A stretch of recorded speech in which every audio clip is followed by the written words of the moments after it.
Simp alert! Simp! Simp! Simp! Simp! Simp! Simp! Simp! Simp!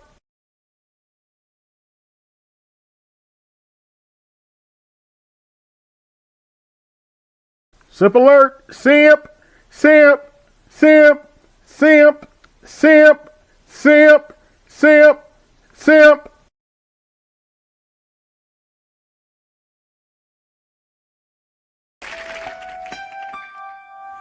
Lowered expectations.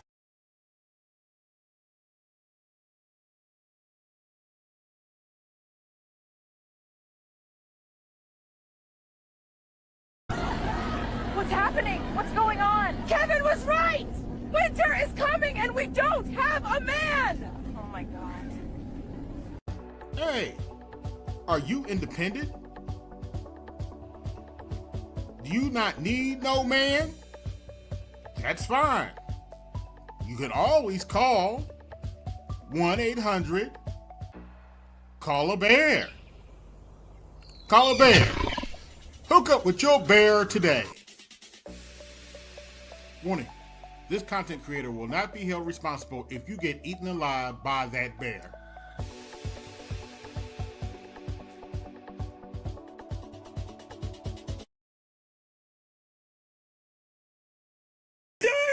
I'm done with life, and it's all Jermaine's fault. It's always Jermaine's fault. I'm done.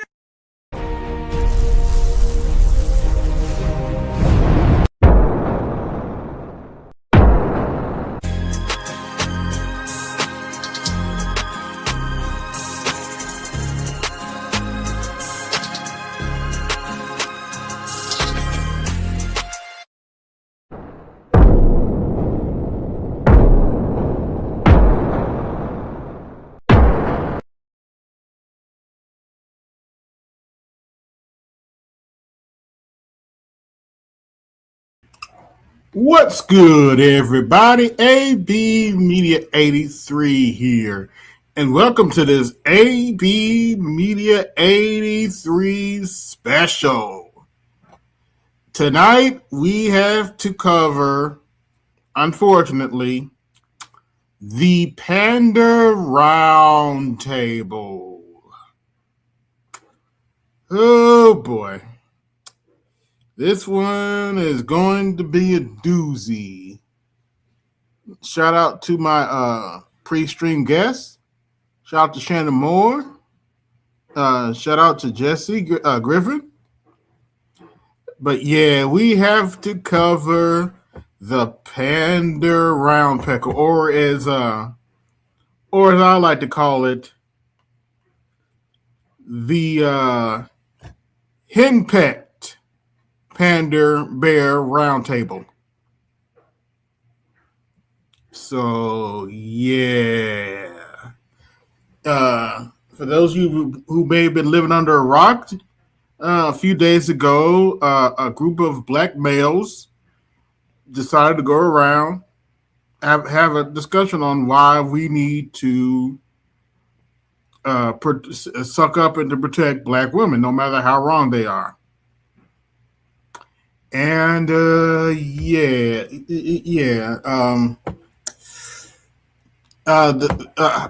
how can I say this? The simp is strong with this one. Simp alert! Simp!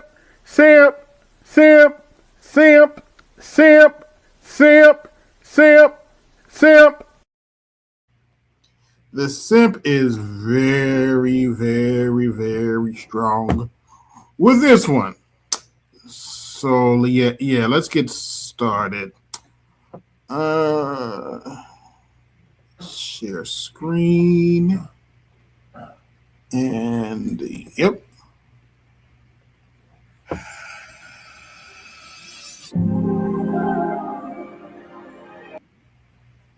An organization called Build Power. So I'm really about discipline is the outcome of what makes men so great and what makes men be able to understand. I think we on to something here. I think we on to something.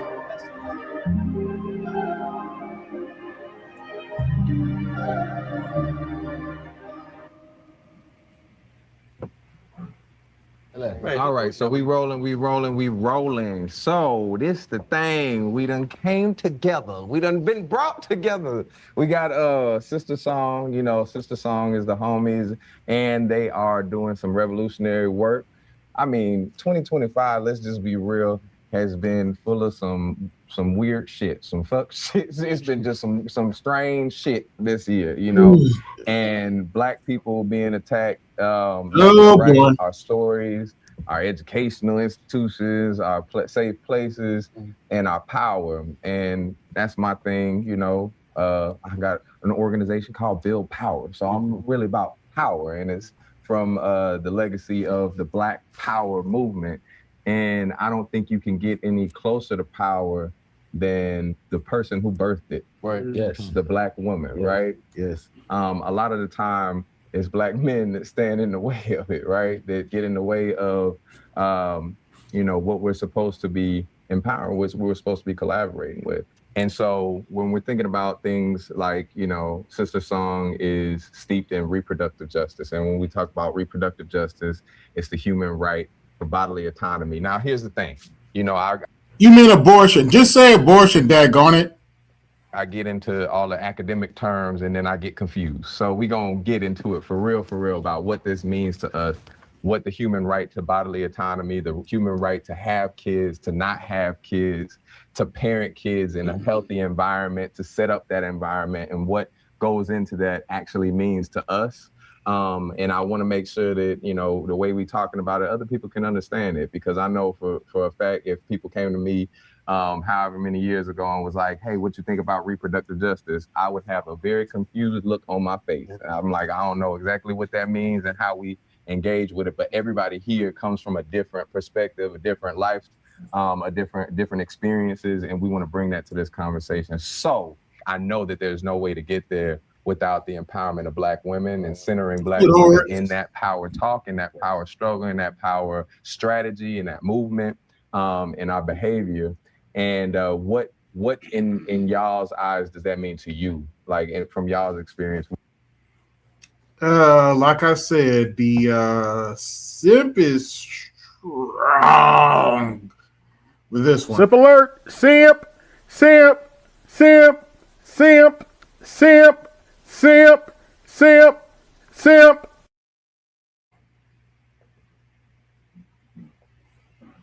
What's your connection to or experience with reproductive justice, and what does that actually mean to you? Abortion. Just say what you mean, dummy. Say abortion. Good Lord.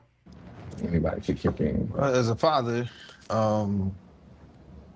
you fall deeply in love with parenting, right? And what that means, and understanding the responsibility that it takes. But you also learn, as a father, the mother ends up doing so much more than what you can offer sometimes, and it's just facts. Oh, good Lord. You don't have breasts to feed this baby. You don't have the kind of just natural intellect to kind of care. No, but if you don't pay them bills, that baby's not going to be in a warm place, you dummy.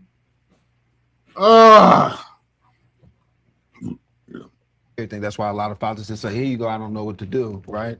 So I think for one, it's just accepting that, understanding that you are there to help produce and provide, but then there's going to be so much more that you can't, you know, provide. And so just trying to be a support system around whatever your spouse or your girlfriend at the time is choosing to do with their body. It's something that I've learned over the years, personal experiences from having to make that decision to have an abortion, you know, with your girlfriend at a young age, to end up feeling like that you didn't have a say-so in it, right?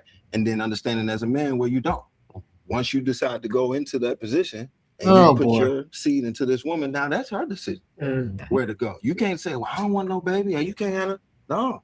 You should have thought about that before you go. Right. You know, so teaching my son that, right, and understanding that you have a decision very early on in the process, but later on you don't. And if you decide to go through with it, then you need to be ready to support and provide and do the things that you need to do. So that's kind of been my learning curve over the situation. And then just feeling horrible for as we was talking off camera, about all the women who've lost their lives in this situation and not been able to have the medicine that they need. And not only around, reproduction and having babies, but even down to like fibroids, right? Mm-hmm. My wife struggles with that, and Black women not having the information that they need to figure out how to get rid of the fibroids and all those type of things. So whatever we can do to just kind of lean in and learn and listen, that's what I've been like. Same thing. If somebody would have asked me a couple of years ago, I said, I guess my perspective may have been different, but now when like I said, the simp is strong with this one. Very strong with this one.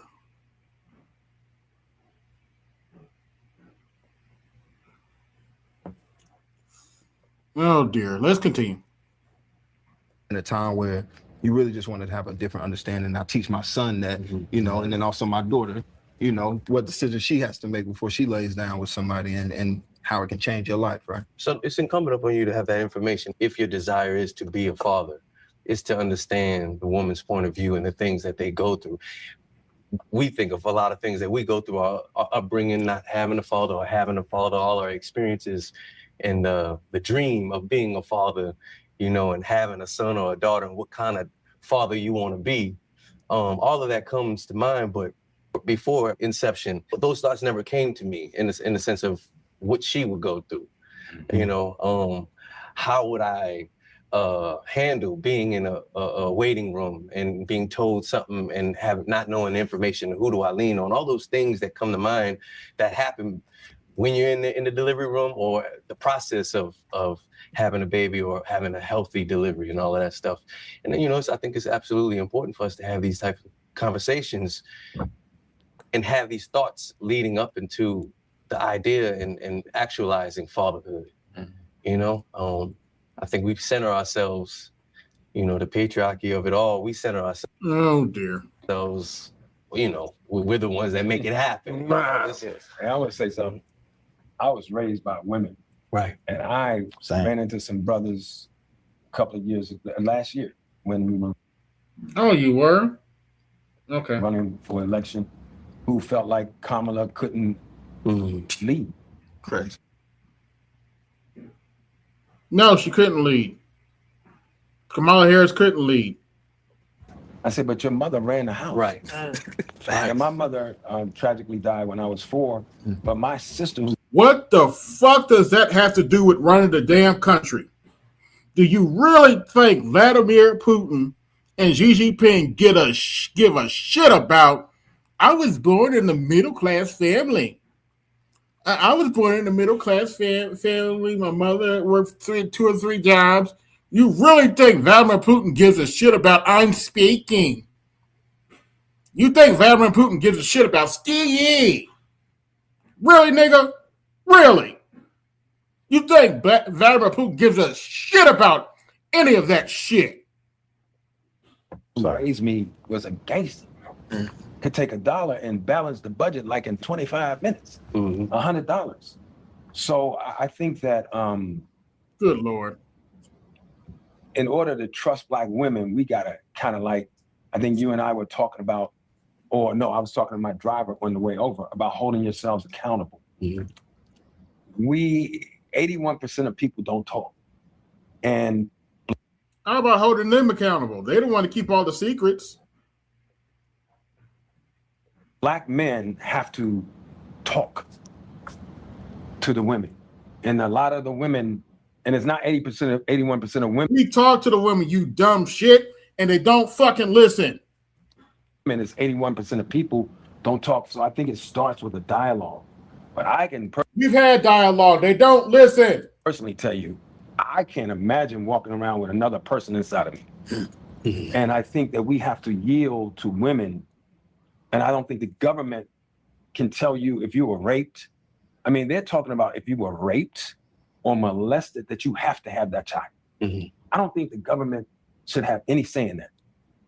Along with women having a choice of their bodies, we also have to teach our daughters and sons how to be responsible. Plan B, because abortion shouldn't be used just so you can all go out and have a good time. Right. Because we walk away. you know, but women have to deal with the body, the changing your body. It's so much. I tell my girl all the time, I couldn't do it. Just having a menstrual cycle. I would say, God, can y'all let mine come once a year? I could pay somebody once a year because I watch my. Now, do you see why I held on to this to the next day? Yes, I do.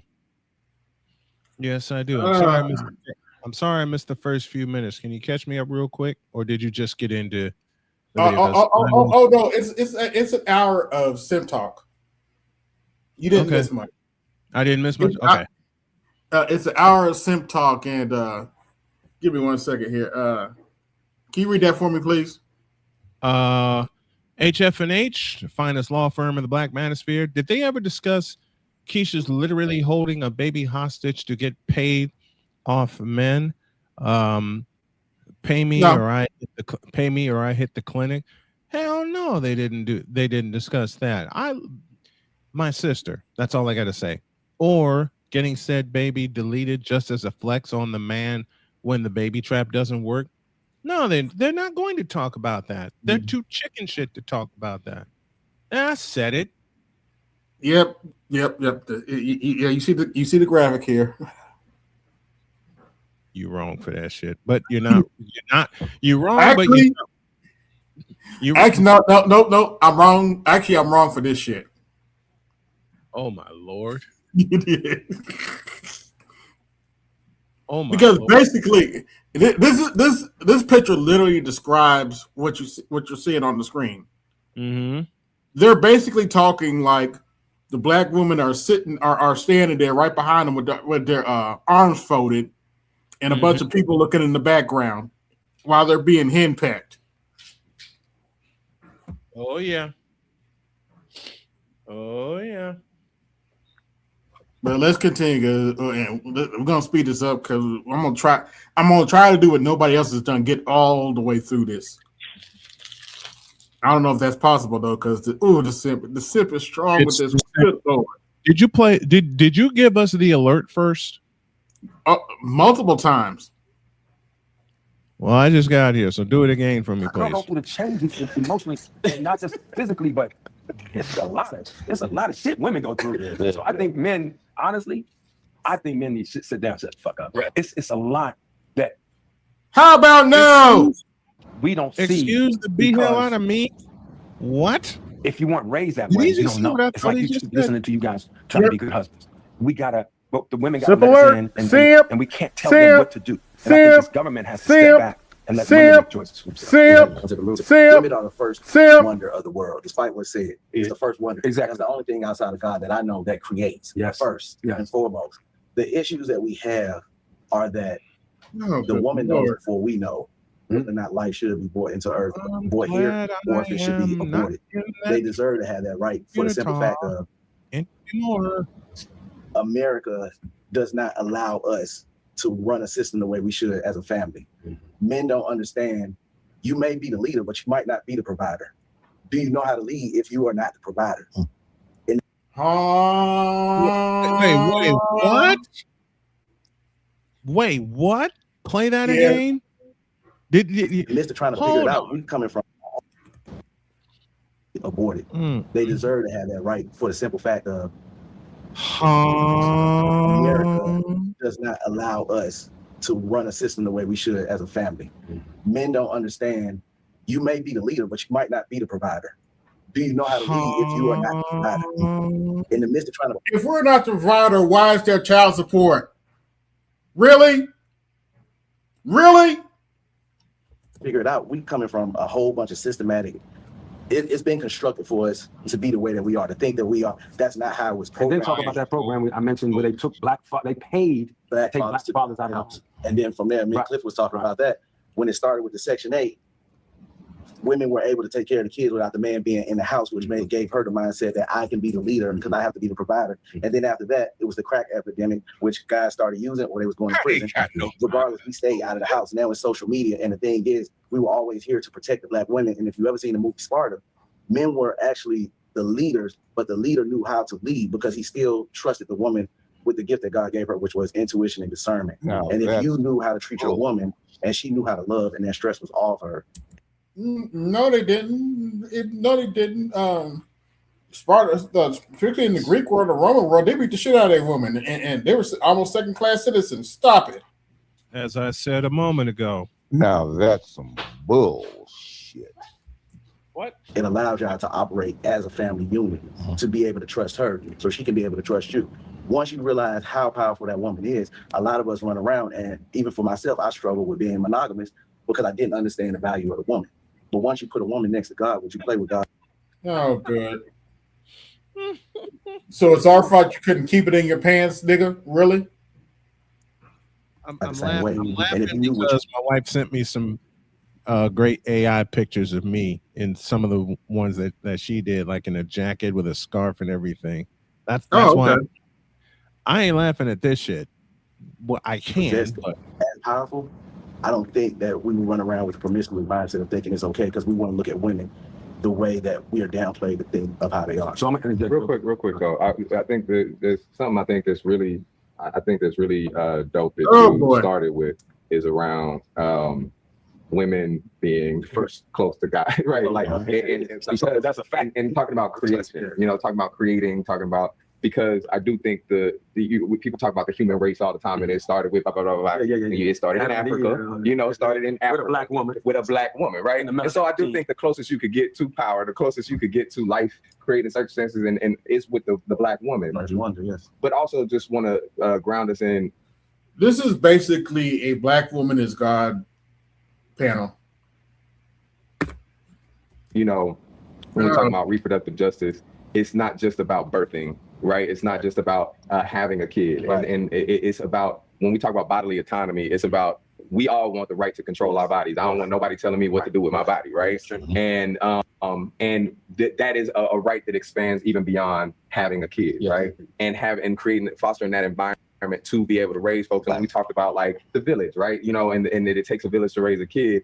It wasn't like, okay, all these people on the block got a responsibility. It was actually, you understood that kid had, that every decision that goes into raising that kid, teaching that kid how to move, teaching that kid how to communicate, it forms their future, but it also affects everybody in the village. Right? And so everybody had a responsibility to make sure that that person and the people that were raising that kid had what they needed, had the healthiest environment and things, to make sure that everyone is okay, that we all can live the life that we deserve, right? Yes. And so, I do want to also make sure that, I ain't got no kids, just so I can't talk about, the standpoint of a father, but there are fathers at this table. I also got 25 nephews and nieces. I'm over here, you know what I'm saying? I got strategy over here. But oh gosh, and if I'm not mistaken,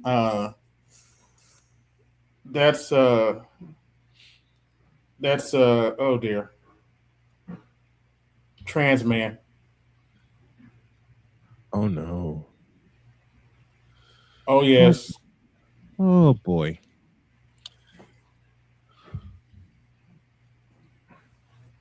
Yes.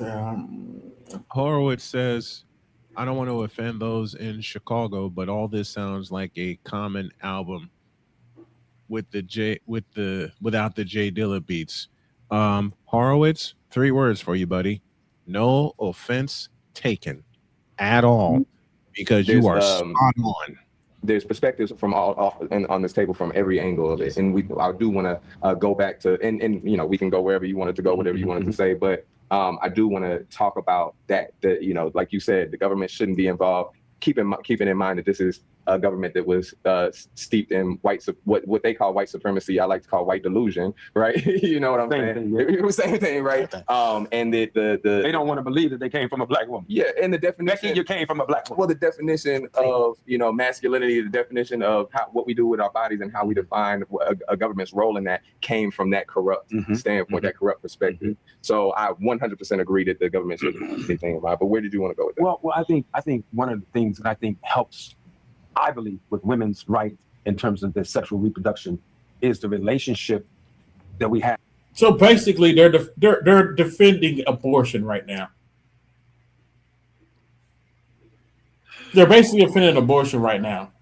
Whenever you hear them say defending women's reproductive rights, they're talking about abortion. They just don't want to say it. They're too chicken shit to say it.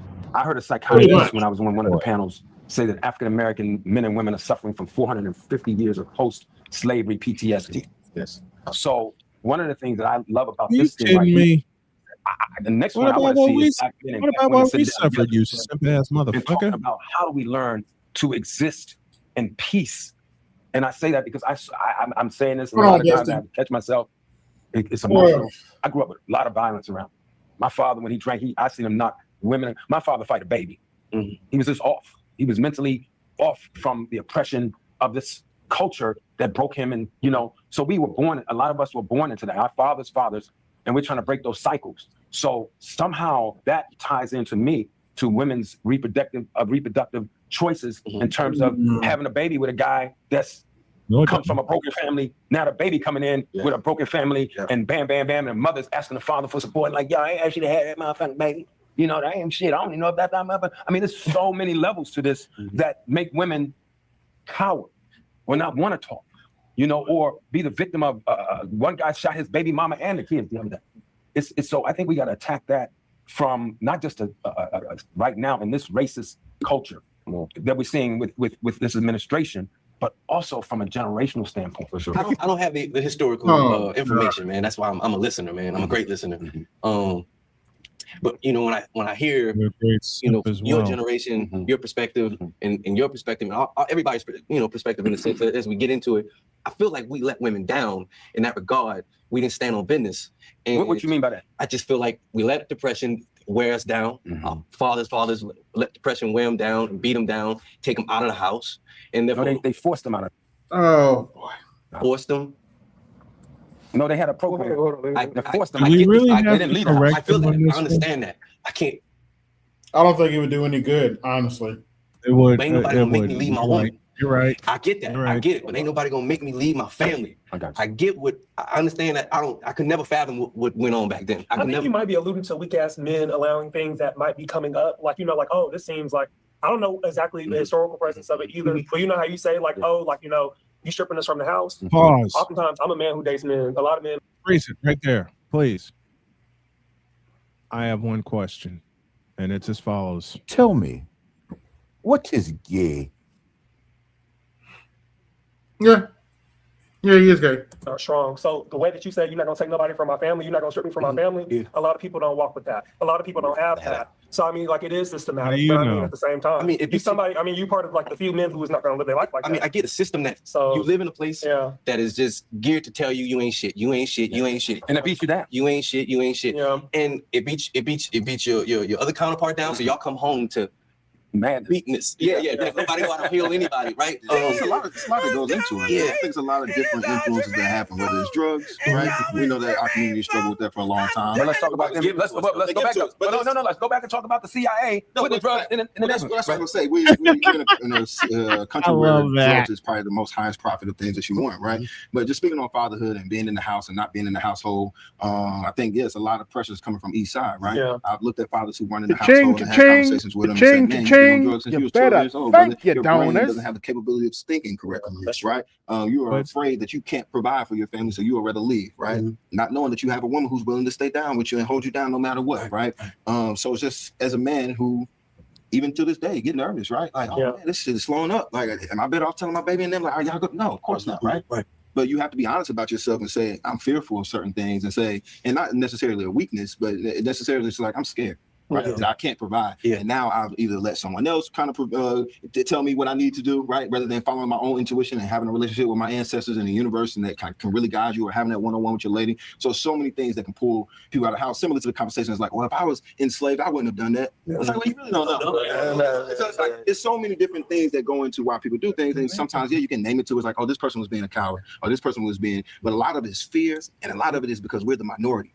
And because the pressure that comes from so many other people that don't look like us, it's a lot of pressure that makes you feel that way. And then you got the people that's in your community that oppress you, right? And so as men, we do it to women, right? As men, that's the tier. We do it to women even more, right? We fall underneath that same thing. So to your point, we got to strip that away, figure out what the issue is with that, have those conversations, understand that it's layers and layers of what it is, but also don't be like, you weak as hell. I'll make sure that word like that now. I know. You wouldn't be able to do it. You ain't been able to hold it down, but it's just like, man, it's so many, reasons why a man would leave a household. And then sometimes it's us not holding them accountable. Yeah, often because he got kicked out. Accountable and saying, hey, look, man, you need to get your shit together. All right, you need to make sure you're over there. Because now I'm sitting here playing spades with you and smoking again. Ain't seeing your kid 3 blocks down the street in weeks. Right. So no accountability. So to your point, as you was talking to your driver, let's take accountability, but then also kind of give each other a little bit of grace and understand, especially our OGs who went through a lot, especially our guys who are coming from Vietnam, right? Who came home to nothing and lost everything and went out there and lost their minds, saw things we could never imagine, right? Did everything for this place. Did everything for this country just for them to take it away from you. And so now I say, well, fuck everybody. That's my entry point to this conversation. I think that because I went to college and I got a master's degree in human relations, I really sat with and grappled with power and domination when it comes to like gender discrimination and when it comes to. Oh gosh, that is consciously. If you want to, and he's a special kind of simp.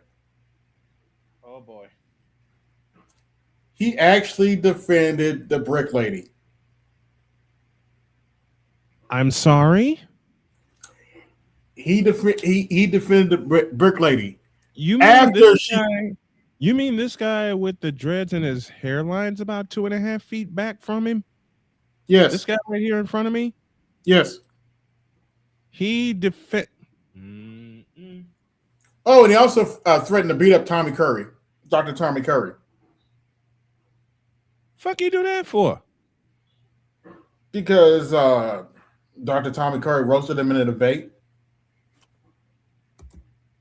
The discrimination against women. So for me in this conversation, thinking about like fatherhood, I can't help but to think about the way in which I was introduced into this conversation about women's progression and how there were critiques of Black women that talked about how us as men don't start thinking about this shit until we start having kids. So we start to think about how we only think about women when it's tethered to a man. Like, hey, respect her, bro. That's so-and-so, little sister. Hey, respect her, bro. That's so-and-so. So it's really thinking about how us as men in terms of accountability, we really don't even have a good transition from objectification to fatherhood because you've been a fucker for 20 years. And now you don't want to be a fucker no more. Now you want to be a father. Because we don't have that accountability to think about like how we are taught to objectify women. I know in our conversations, it'd be like, hey, you can get respect from the homies based off how you get down a bitch. Yeah. To be real, you can get capital, popularity, preference based off of how you're able to dominate and objectify other women. So then when I come into the conversation and I want to talk about progression of women, we start to have different, I'm gonna say pathology, different ways that stigma taps into it. And I think one of those is us being very critical about how we relate to women that's not related to us. Like, how do you respect women that's not your sister, that's not your mama, that's not your, you know what I'm saying, you feel me? Even when you find them attractive. Like, how do you respect for those women? And I think that the conversation starts before we start thinking about. Basically, he's telling us we have to defend all women no matter how fucking stupid they are. Fatherhood. It starts to me, start thinking about it. You know what I'm saying? Also, in this conversation, it's like, hey, so before. Say it again. You know, one thing I adore about my wife, what a lot of men don't understand or wannabe men don't understand, the fact that she calls me out on something when it doesn't sit right with her, and she allows me to do the same. In other words, that's the most basic part of, what's the phrase I'm looking for? Keeping it real with somebody.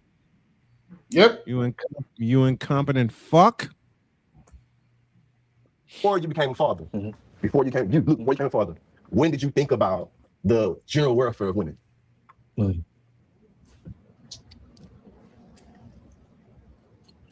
I'm adopted, so I think some of that has always been in my mind, just to what will make someone give their child up. You know, since I've always known since I was 7. So, what environment was she in? Did she feel protected? Did she feel wanted, cared for, seen? All the things. So early on, I think for me, it's kind of gone to a place of just humanity of it all, just like a person. I want to do what I want to do when I want to do it. Right. I want to feel how I feel. That's me. I want the same for everybody. Yes. I want you to live your life. I don't want nobody to take their life. But for the most part, if it makes you happy, go do your thing. That's me. Right. That's who I am. I understand that a lot of people are not like that. A lot of people also don't have my experience that has probably made me this way. For sure. My upbringing, you dig? Single parent household, only my mama, watching my mama deal with men, a safety engineer at NASA, you know, surrounded by white men, telling her she don't know what she's doing. And she telling them, you got to put the gloves on. You know what I mean? It's my perspective is from that's my earliest. I want to, because how in this moment, because we have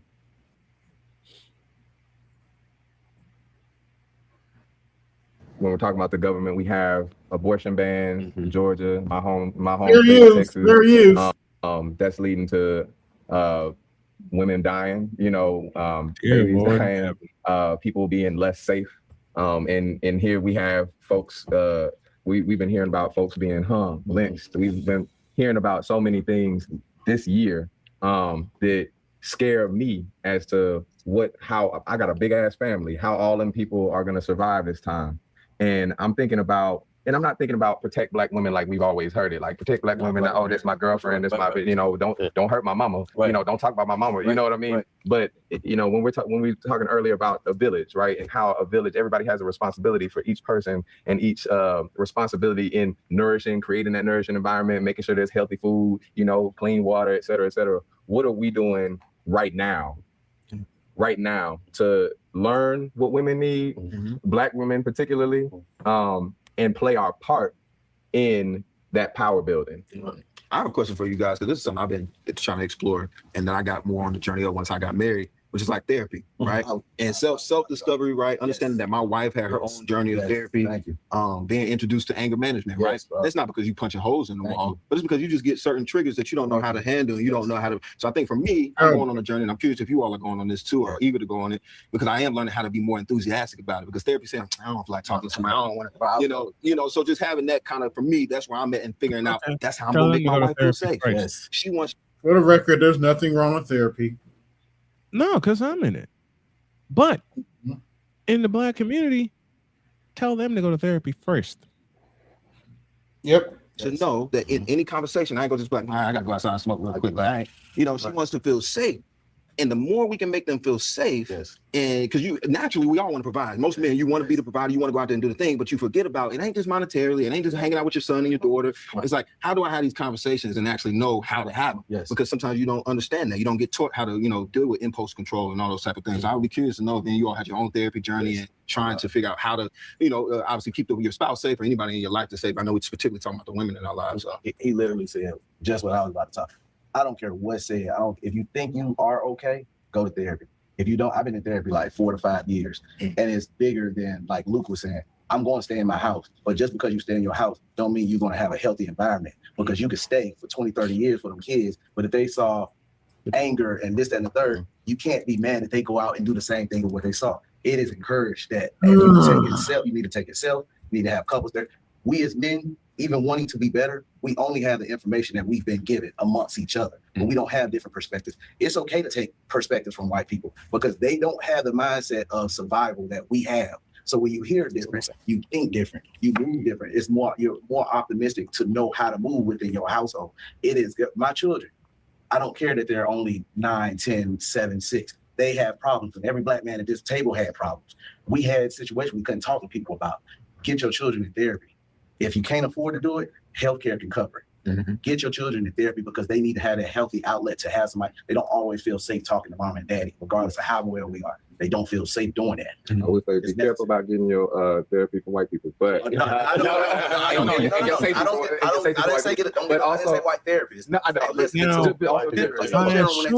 When you're listening to them too. But what I do want to also say is that I think is really important is that our safety doesn't. Our responsibility in Black women's safety isn't on us to protect our partner generally. It's not just us that's going to have that responsibility. For sure. We have to realize that, honestly, statistically, the safety from a partner in America is that you're actually less safe from your partner. For those of you just coming in, we're covering the Panda-Bear Round Table. Generally. So the safety has to come from how you build an accountability outside of that relationship. By the way, like, share, subscribe, hit the Cash App, support the show, hit the Super Chat, support the show. Relationship outside of that family, what is that village you building, right? And so I'm interested. I'm listening, so like I'm just gathering information. I have a lot. Well, I'm saying both of y'all. Jump in there. How are y'all thinking beyond like I'm gonna protect my partner? Because I think that there's a value in that. I think there's a value in I'm gonna protect my partner. Ain't nothing gonna happen to my partner. At the end of the day, though, when you have such big systems that are targeting you and doing their best to pull y'all apart, doing their best to divide y'all and pit y'all against each other, you can't depend on. And that's something that we're taught. Masculinity is how powerful we can be and how we can protect what we own and what we, you know what I'm saying? That is not what protection is. That's not what safety is. So I'm thinking about, you know, outside of that, how do y'all think about safety outside of just I'm the protector? You know what I'm saying? How do we build that? The thing that pops into my head right now as we're having this conversation is this, like, the system is capitalism, and what that looks like is we're talking about therapy, which I think is very important, but we don't think about the colonial aspect of therapy, which I mentioned in our conversation earlier, and how capitalism and this individualistic view of our responsibility as well is tied to breaking up of our communities. You talk about village, so when we're thinking about our families, like you as a father, I'm not a dad, I don't have any children, I don't plan on it. When we talk, when people think, okay, I have a family and I'm raising my children, it's like mom, dad, kids, and we forget like that is a lot of pressure, and it's not supposed to be that way. Right. I think it's supposed to be a community of people that are helping each other, and we have not created that community. It's just like, I'm over here with my family here, I'm over there with my family there, and there's no communication. And I think that's ultimately something that's really important, is us being able to come together and create from there, create the community where everyone has a responsibility to themselves and each other. Our natural ways have been dismantled. Real quick, I mean, do you have examples of what that looks like in your life? Give me a more specific question. If it's not, you think about it, but just like what that protection, what that looks like. That you talked about colonial effect on therapy. Now I know that to me, I'm like, hell yeah, talk about the colonial therapy. But I also don't. I know that a lot of people don't know what the hell that means, right? I'm saying, like, when you think about therapy and when you're going, and I'm not asking you necessarily about that. I'm asking you generally what that protection and that outside help and so it looks like in your life. Like growing up, I'll use my life as an example. Obviously, I grew up with both my parents, my mom and my dad. From the outside, it would look very traditional, but my mom was the one that was really holding everything down. My dad was very supportive with me when it came to providing monetarily. He also was the one that had a more formal education, so he was able to help me when I needed help with schoolwork. But when it came to my care, it was my mom that was there. And then I noticed the way that he behaved, or like his behavior around women, and how he was with my mom, how he was with his sisters and his mother, and how he was with me. So I'm, as a trans person, and as being his daughter and his little girl at the time, he treated me with such care, and it was the complete antithesis in the way that he treated my mother and the way that he treated his sister. So it was interesting to see him treat my mom like shit, and then be like, no, my sister's like, I'll kill somebody if someone mess with my sister. I'll kill somebody if someone mess with my mother. I'm like, why don't you bring that same energy? Just my luck. Evidently, YouTube is down. What? To my mother. Check your phone. Check your phone. I can't get on that. I mean, and so when in my process, like in my transition, and when I started thinking about check my browser and my phone. Let's go to a different browser. But yeah. How I wanted to show up as a man in this world. It was like I wanted to borrow that softness that he embodied when he was interacting with other women in his family, but not the way that he treated my mother, and what that partner violence looked like, and why. So I started to question what was his view of my mother, because clearly he didn't see her as family. Not really. He saw her as an incubator that gave birth to his child that he now loves and cares for. And then he has his sisters and his mother that he also cares for and wants to protect. But all the women that he would be engaged sexually with were just that. There were things that I got to get pleasure, and they can make me a meal, and that was that. Personally, I grew up with all women. Like, single parent home, had no grandparents except my grandmother, no grandfather. Both had passed away before I was born. My father wasn't around, and taking care of everybody. So I've always conceded power to women. That's been my nature. I said my nature and my nurture is because that's all that was there. So for my journey, I was in autobiographies trying to figure out where's a man and who can teach me how to do it. What does it look like? I'm looking to Sammy Davis Jr. and Sidney Poitier and anybody's got autobiography about whatever, Bill Cosby, only to get that dream shattered. You know what I mean? Mm-hmm. I think a lot of men who've grown up in those environments are trying to figure out how to hold themselves accountable while also holding themselves hostage. Right? I was trying to take up for my father not being there. I was trying to take up for my grandfather's not being there, overcompensating and not necessarily knowing exactly what my place and my position was. So I think I can't speak for everybody, but I think a lot of Black men just don't know when they say be a man, what does that mean? Yeah. And what does that mean? That doesn't mean the same thing for this woman. That doesn't mean the same thing for this woman. What is her that, so I think a lot of it is both it's double dutching. It's like, how do I give myself enough grace while also pushing myself and challenging myself to learn and listen and hear? And like I said, like even there's not a single same perspective. It's all different. It's all different. We're all figuring it out. You know, and I think that's, like I say, it's like, how much grace can we give ourselves? How can we hold ourselves accountable without the guilt and the shame kicking in? Because once guilt and shame will do a whole lot. Guilt and shame will freeze you up. Guilt and shame will keep you from actually sign language. It actually is safe. You don't know that it's safe because you're so used to, putting on. You know, it's just, I think it's having space to even do this. This is village. And accountability, like you said, giving yourself that grace, and then understanding when it's like, all right, tighten up. All right, it's time to, and then educating yourself. A lot of us, we don't remember to read, right? Y'all remember them posters that they used to say read? And you got your celebrity on there, and you don't even see them posters, right? You don't even see things to really push each other, right? Educate. So the more we can kind of educate ourselves, and like you said, to your point, to the village, right? Understanding that it's there, it's obtainable, right? I just shot a movie in Nickerson Gardens, and I'm like, yo, all these kids in the project still got villages that we are taking away. You try to get away from it's tough times in the black neighborhood. It's like, man, these kids still out here playing. They still out here having a good time, right? And understanding like why or what that is for certain communities and why it's necessary for them. They don't got nobody else. So they got to send their kids outside to say, hey, can you watch my kid today for a second? I got to go to work, whatever. So sometimes you get above yourself and think, I don't need nobody. I done made enough money. I can pay for this nanny over here. Rather than being like, oh, nah, Luke, you want your kid to come hang out with my kid today? And then we go do this, all right, cool, we hang out. Remembering that it's all there and it's obtainable, but sometimes we push it away ourselves too, you know? Something that I really do think about when we think about power, right? Because I think we misunderstand power. We've been taught all types of false definitions and notions of power. And a lot of the time, the way that we understand power is really abuse, right? It's like we bully each other, we abuse our power over each other and say things that we're not supposed to. We bully or abuse our power over women. Go ahead. Horowitz said, wow, this dude in blue neutered himself from jump. They all did. Yeah. They all did. They all did when they decided to sit at this sinkhole called a table. That's it. Yeah. They sat at the sinkhole called a table and all hell came loose. We abuse our power over kids, you know what I'm saying? A lot of the time, that's what we see. And I want to know, just you know, a simple question. When we're thinking about, I think with the opposite of abuse, when we think about love, and love can be powerful, love can be extremely powerful. What does it mean to love Black women?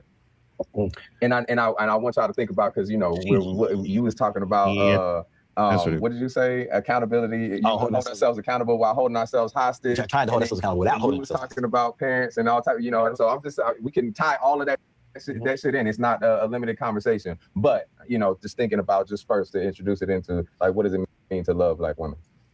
Well, I mean, I got a perspective about love. One perspective about love. I think that love is uncontrollable. Wow, what's going on, Art? I think it's spontaneous. I think in its rarest form, you cannot contain it. And I think that's the first part. I think it belongs to everybody. And how it's received and how it's received is not up to you. But it's how you give it is up to you. You know, but I think just to give you a heads up, Art, this is a total simp fest. Hence why it's called the Hen-Pecked Pander-Bear Round Table. I think it's first there. Understanding what the power of love really is. Because I think everybody has their perspective of what love is in my household. You know, what love is with my woman. Right. You know, as opposed to what does love mean to her? What does that mean to you? I'll tell you what it means to me. You tell me what it means to you. And let's find our way of middle ground of some sort.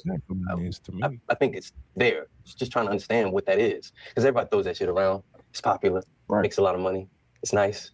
Everybody wants it. Everybody's fighting for a variation of it. Right. It's trying to understand what that is. And I just think that love is not a thing that we can control. It just is first. I see this head nod going. I like that. Go ahead. I like it. I'm going to combine like a couple of different topics, and it won't be in any chronological order, so just bear with me.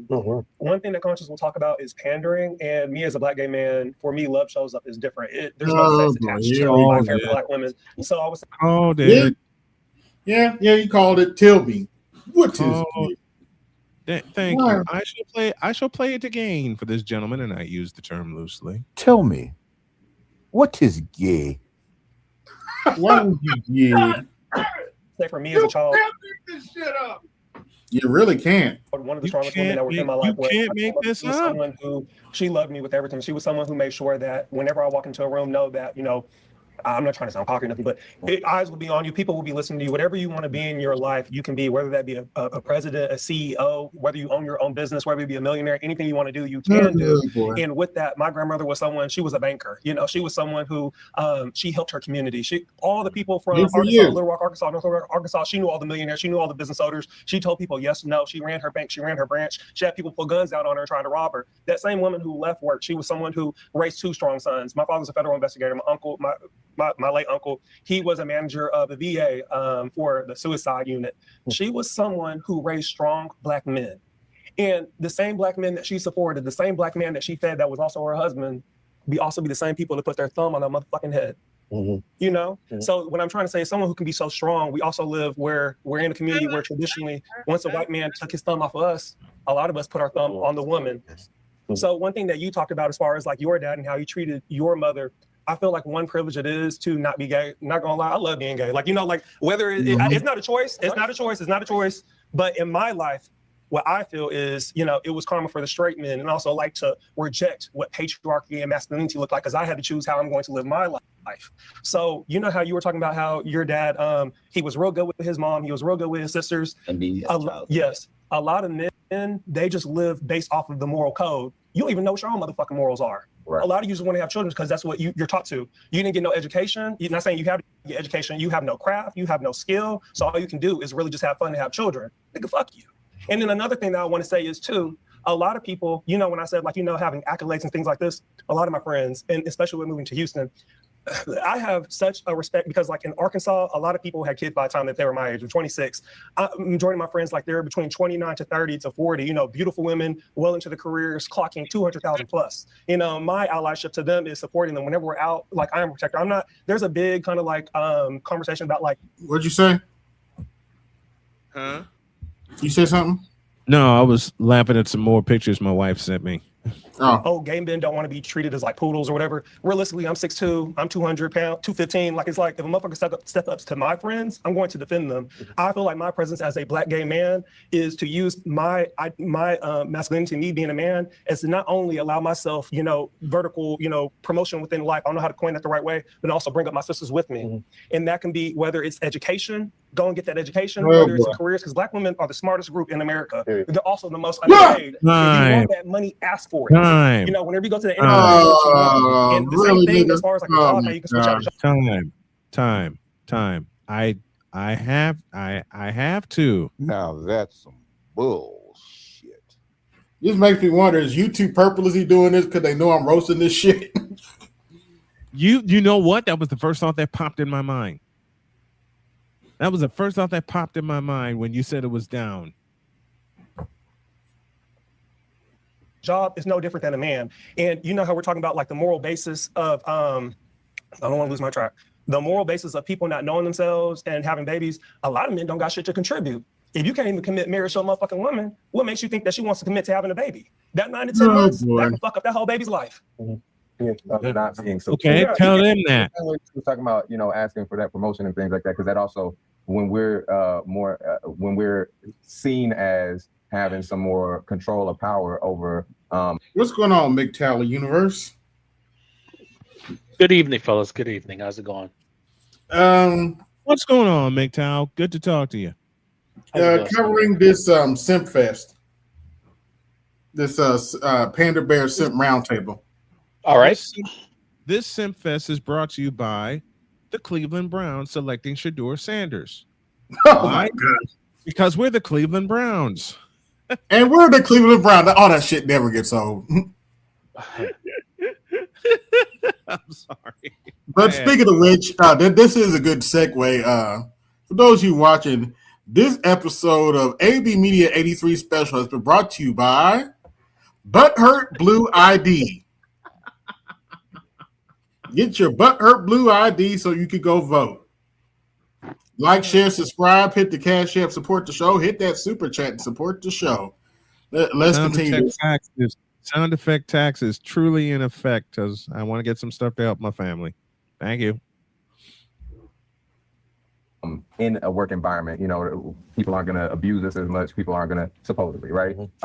Where are we advocating? You know what I'm saying? In the same way of like not being prepared for fatherhood, where are we advocating for those Black women in the job, in the workplace, and making sure that they are seen in the way that they should be and empowered in the way that they should, in the same way that in fatherhood Not our job. and outside of fatherhood. When you know that your homie is going to have is thinking about having kids, when you know that your brother or whoever is thinking about having kids, how are you empowering the mother who could be the mother, and how are you holding your brother or your homie accountable, and what does that even mean? The same conversation I can say like, hey, you need to ask for it 150, 200, 175, be the same conversation like, like, what's he doing? Right. And it's like, it might be a conversation. I think also with certain conversations, it doesn't matter if you're gay, straight, or whatever, you're still a man. Whenever a woman wants to open up and talk to you about certain things, that's when you want to talk about it. Like, you can't be overbearing, because with patriarchy, with masculinity, it's kind of like you trying to talk about something you want to talk about and shouldn't even want to talk about that. That's you exerting your masculinity over somebody. Yeah. So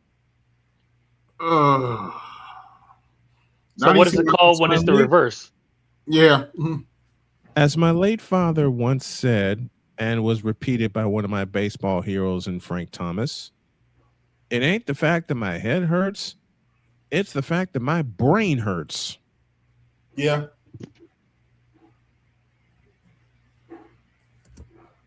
Like, whenever my friends talk about their dating, majority of my friends are introverts. They're real kind of like to themselves. They don't like to talk about their business. When they do open up, that's when I ask, like, hey, like, you have X, Y, and Z. Is he providing you what you need? Or is he just a placeholder until that right man comes? So sometimes it will be different. It just depends. Because you got to be the person to say. You got to go ahead. No, I want to see what you're going to say. And placeholder might not be the right thing. It might not be the right thing to say, but. I was just talking about, I'm 70 years old. So I come from a whole nother era than any of you Negroes is talking about. And what I've learned, and I'm not saying I'm right. Oh, great. There's nothing worse than that old simp. Can we get the alert, please, just for a few laughs? Why not?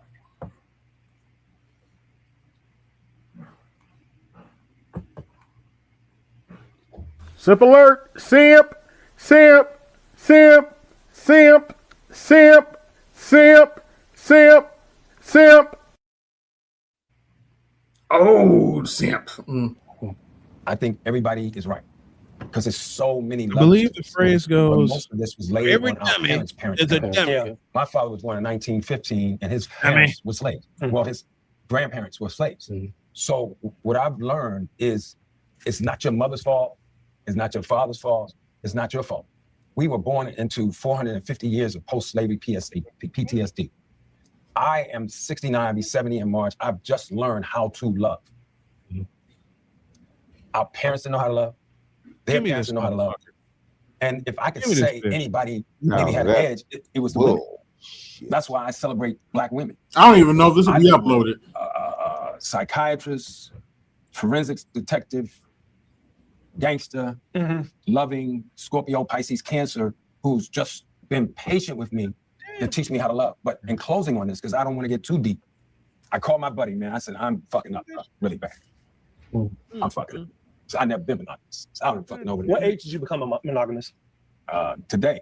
No, but let me just say what it is. No. And we don't talk about this. We don't talk about dopamine being in the pleasant center of the brain like we talked about. About oxytocin, this hormone, the cuddle hormone. So a lot of times we're just talking in generalities. And that's why you're live, man. Because a counselor is going to get inside of this from a real. You're live on YouTube. I got you right now. Perspective, just from a scientific perspective, unless science is not wrong and the brain is not made with it. So when I hurt my girl, which I've done over and over, and I commend her for even being with me. And I said it in my podcast, and I'm gonna say this and stop. I called one of my partners who's brilliant. He said, when you hurt somebody, where you leave them is where they stay. So I think our parents, our grandparents, our uncles, the people that raised us, those men who treated the women outside the house nice, but then put the thumb on the grandmama and put the thumb on the girlfriend or whoever. They are all, it all comes from out of all of that. And I think that's it. What makes me excited that we're going to bring the women and the uncles and we need to bring them all in here. But go ahead. The one thing that I just want to talk about in Luke, make sure I say the name right, pop this part out. Okay. What Luke brought up was like accountability. Like, yes, we can talk about, what our families did to us, all this, all that. But eventually, and I know white people try and say this, and I really don't like that, but eventually comes a point where you have to decide, how do I want to live my life? I haven't talked to my daddy in 6 years. I don't give a fuck about what my family has gone through. I know where I will go. So it's like, you can only say that. Yeah, we could tell. You ain't talked to your daddy in 6 years. Good Lord. For so long, Black women are tired, and kind of like putting onto them like, hey, like you didn't do this entirely, because everybody in here, several people have talked about like going to counseling. Have that upon yourself. Stop waiting for a woman to tell you what you need to do. Take that upon yourself. Let me address that real quickly. For me, I didn't know fucking how to love. Can I say one more thing? No, I have to say this, because another thing that happens is too, you live your life for so long, and I'm not meaning no disrespect by this. It's all right, just say it, bro. But when you hit your 60s and your 70s, I want to be right. Okay, but let me. I want to live my life right. I want someone to take care of me and protect me. And that's what a lot of women have issues with. I'm living it right the fuck now. As I said, I said 60s and 70s. Let me say this. Don't overtalk me. I'm gonna fucking overtalk you. I'm good, but you're not gonna disrespect me. Oh, we have a kid time. Wow. You don't know what the fuck you talking Cat about. Can somebody say cat fight? Come on, nobody come with this. We have an actual cat fight. I'm living. You can't tell me what the fuck I'm living, nigga. I'm living it right now. You cannot fix no shit that you don't even know what's happening. I think there's a misunderstanding. No, but he's generalizing. You can't. Listen, bro. Let me stop. This is what it is. Let's get to the truth of this shit. You can't fix no shit unless you meet somebody who is on another level to help you elevate to understand. I'm not indicting anybody. I'm telling you what the shit is. Damn, the estrogen is strong though. But anyway, you can't fix some shit that you don't. Saying the same thing. Yeah. Know about, bro. They're saying the same. Only disagreement. Yeah. Their disagreement is that he's saying that he wants a woman to show him, and the other guy is saying go get some therapy. But they're saying the same thing outside of that.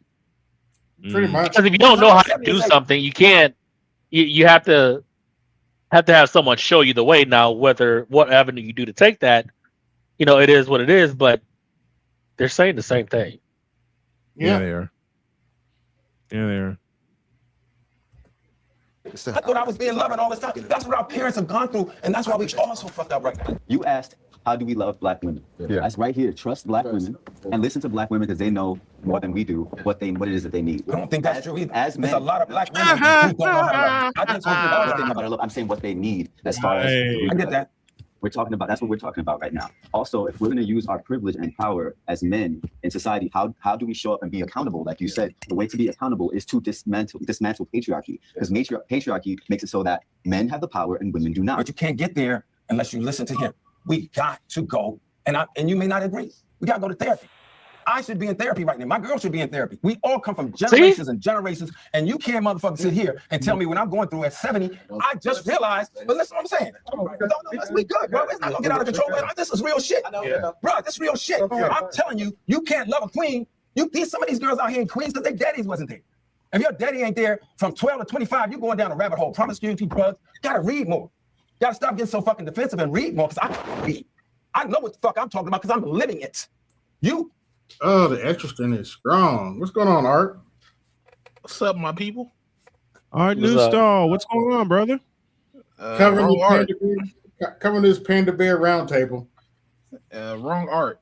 This is Art of Ibmore. Art Ibmore. I didn't read the screen. I apologize for that. I greet you the same way. What's up, Art of Ibmore? Been a while since I had a chance to talk to you. I am sorry for that. No, you good. Just seeing like what the fuck is going on this panel. Dude, yeah. I'm starting to wonder if YouTube should just shut down to keep me to shut me up. That's too conspiratorial, but still. You're still live on YouTube because I got it in front of me here, but some of the links are not working for some reason. Yes. I think they're doing an update or something. Probably. Oh, okay. Until you meet a real motherfucking queen who had to figure out her trauma, you can't even learn how to love a Black woman. So here's one thing. That's what we got to start. Here's one thing with because I think I agree that you can't wait until you gotta hold yourself accountable until you meet a real queen, and then the end of his sentence. You know what? I better not. I'll keep that one to myself. Go on. Oh, YouTube's back up. Her trauma is not your responsibility to fix. She has to fix her own trauma. Absolutely. Yes. Absolutely right. That's the first statement Jody told me.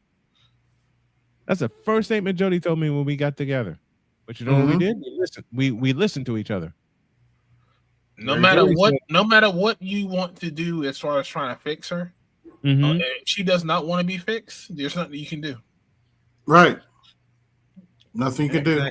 And she'll tell you as much. Like I said, when I first met Jody looked at me and said, "Baby, I'll listen as long as you listen to me. That's all I needed.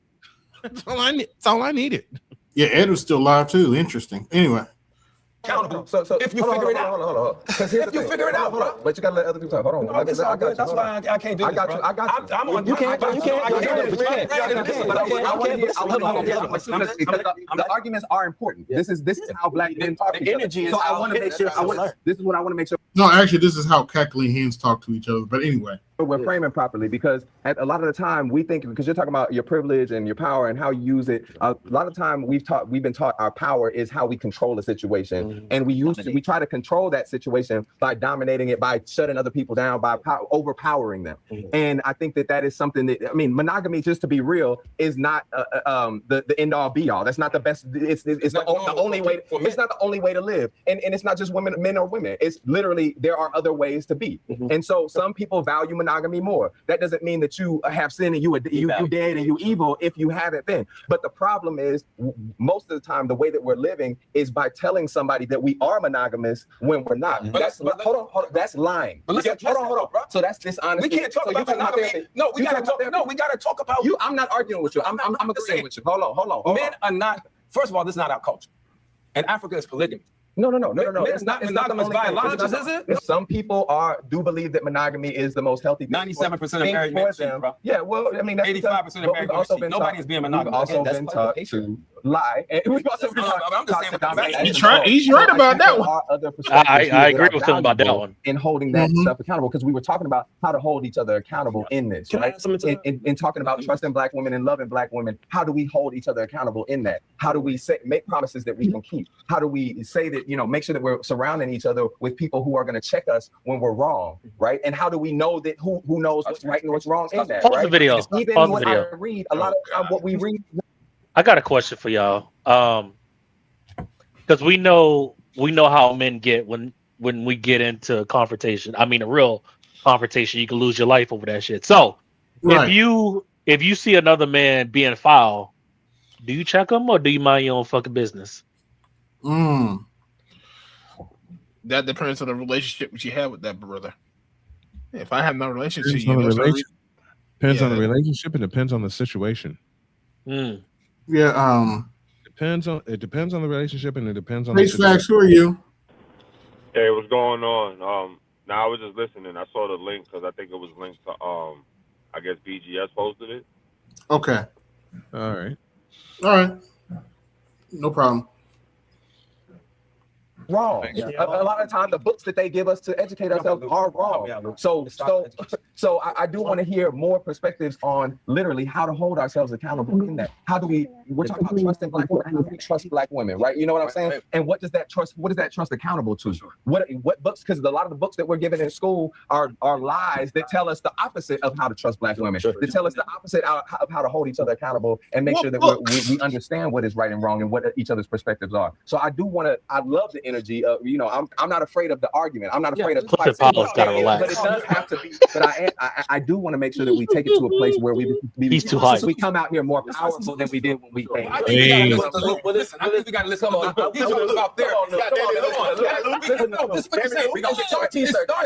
order for us to trust black women, we got to fix ourselves. They got to go fix themselves, and it starts with black people don't like. Black women fix themselves. Give me this button right now. Give it set me up again, AB. I got the perfect button. Set it up for me. Black women fix themselves. Now that's some bullshit. Yeah. I won't hold my breath. Yeah, I got a question. They need to go to fuck. Go ahead. All right, now I'm fully aware that this is like a counter narrative that what you want to call it, the government, the CIA, whatever agency you want to call it. They want to run a counter narrative based on all the manosphere content that has been going on for 15 years, right? The question I have is, we've all seen throughout our history in this country, especially as black men, whether you want to go back to slavery, whether you want to deal with the current slavery system, which is the divorce and the family court system. Why should black men trust black women? That's number one. And I know none of these males are going to address that. Nope. Yes. Right? And the monogamy thing, right? Now, when they say monogamy, they mean male monogamy, because most black people don't. When you have siblings, y'all don't have the same father, and everybody's always running around talking about stepdaddy this, stepdaddy that. That's not monogamy. So when they say monogamy, they mean strictly male monogamy. Yeah. He's got a point. Well, hold on. Hold on. I got a question. I got a question. And I agree that we must. Free. And excuse my ignorance, but if they're not in a relationship, or rather, if they're in a new relationship, but they're not sleeping around, is that not monogamy? Who gets in a relationship and doesn't sleep around? Sleep with the person in a relationship with. Well, I'm talking about your example. If their kids they have different fathers, but she's not a 304, she just went from one relationship to another.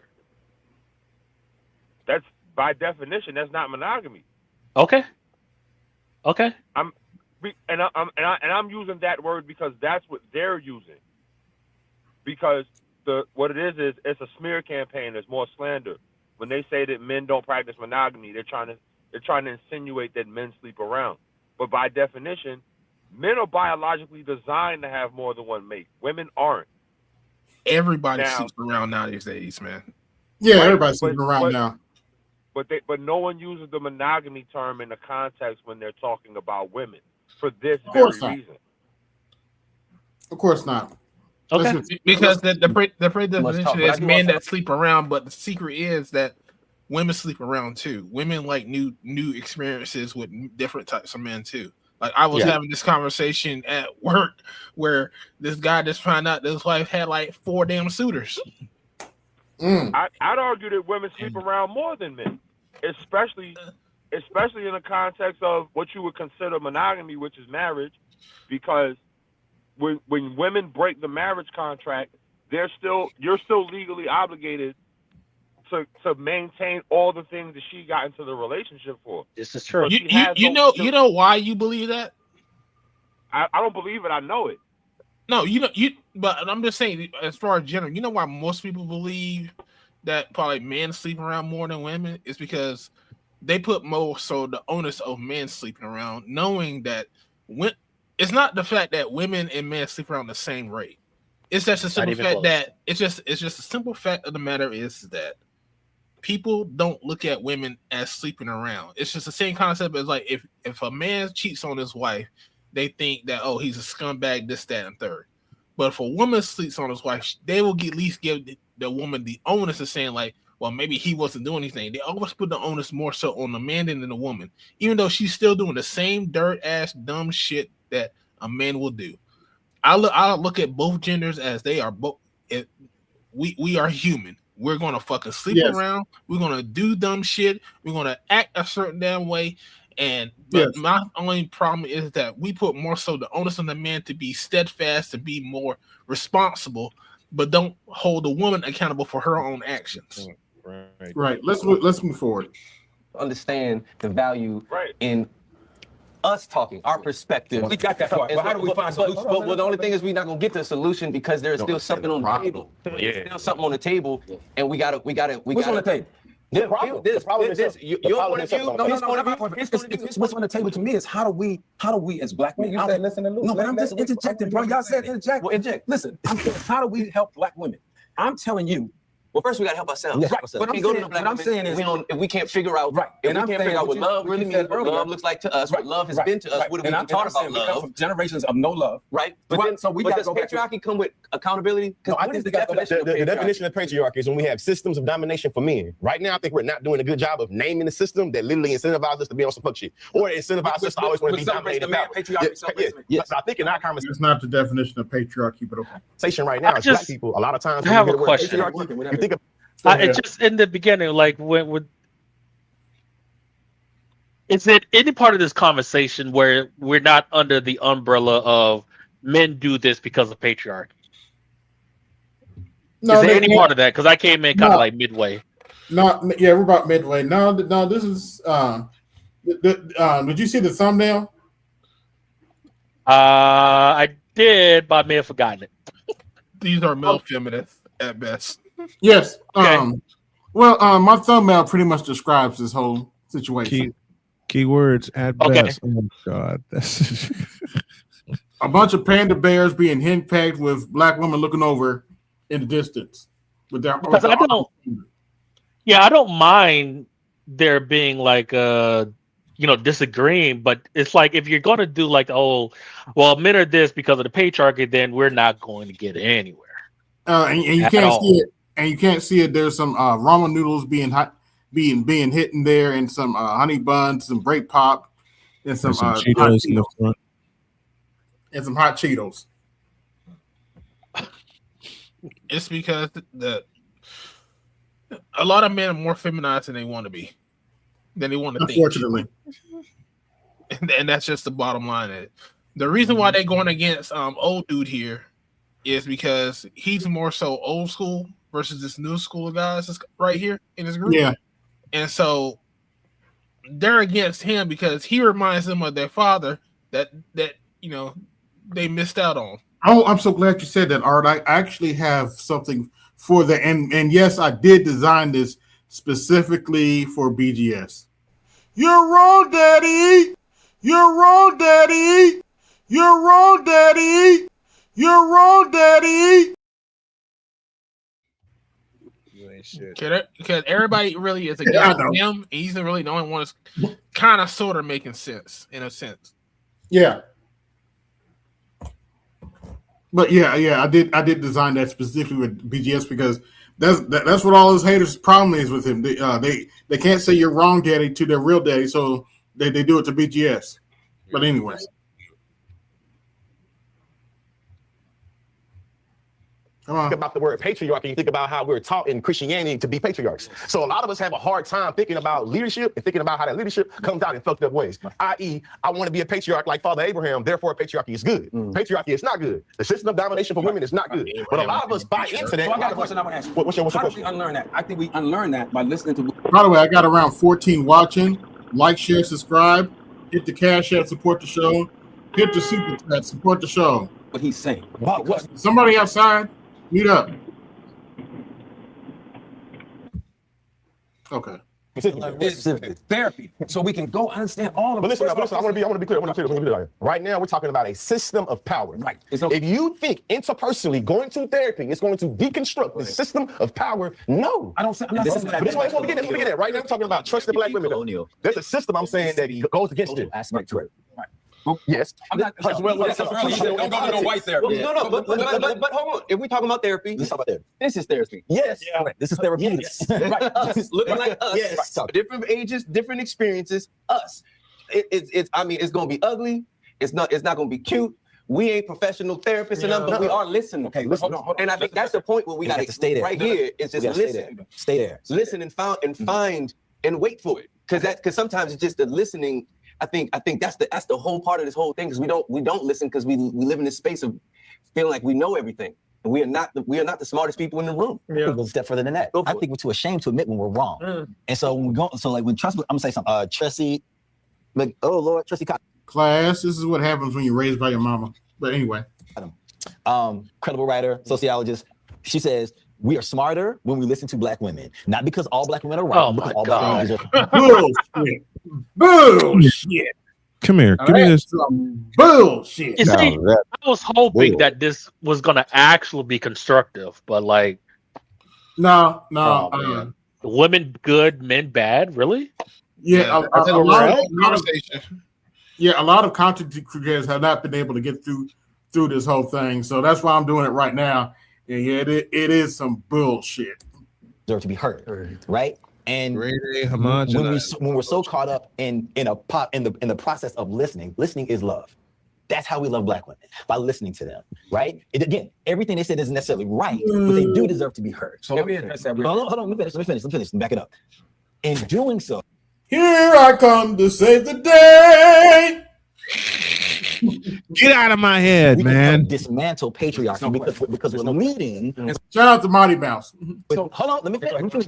We're leading with listening, and if we lead with listening, that means we're not listening so that we can respond. And I would be remiss. Rest in peace to the late great Jesse Jackson. And yes, I will do that at the end of the show. Hopefully, if I remember. But yeah, rest in peace, Jesse Jackson. Yeah. We're listening to. No. Just listening to understand, which means you might have to ask another question. If you speak, it is to ask another question, and not censor yourself, so you can get more information from the source. And so I started out really quick with that patriarchy, because we keep saying patriarchy, and you were saying without centering yourself, and I think that that's really important, because I wouldn't know. I'll just be real. If me being young nigga in the street, I wouldn't be. I wouldn't say young. I was. I'm not saying now. I understand what it is now, but I'm saying when I was, I wouldn't hear somebody talk about dismantling patriarchy and be even attracted to the conversation or even know what that means, right? And so what I would like you to go a little bit deeper in.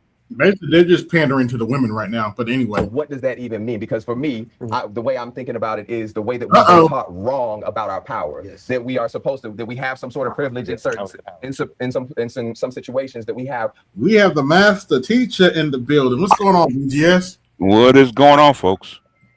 This is a doozy.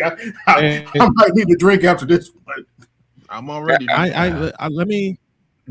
This is typical to me. Master teacher, sir. Yes, sir. You are Kirk Gibson, and this clip is Dennis Eckersley. All you have to do on the last pitch is wait for that fucking backdoor slider, in which your response is, "Now that's some bull," before you send that sumbitch out into the parking lot with the red lights in the car pulling away. What they say in Bull Durham, that boss should have had stewardesses on it. Right. But you know what? I have to give these brothers credit. You know what, BGS? I have to give these brothers credit. What's that? A lot of people couldn't even make it through half of this, but if you get to the half point, you actually get to see a cat fight. Between them? Yeah. Oh. Yes. Okay. Yeah. There was actually a cat fight. So I was like, ooh. Even though the thing is trying to mix pro-black and pro-feminist men together, black men together is, it's very tenuous.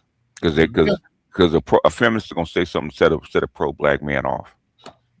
That is true. I'm going to piss a lot of people off that hate me using big, meaningful words. And I know you guys on the panel, especially you BGS, have teased me about it, but in good fun. And hell, my wife teases me about it.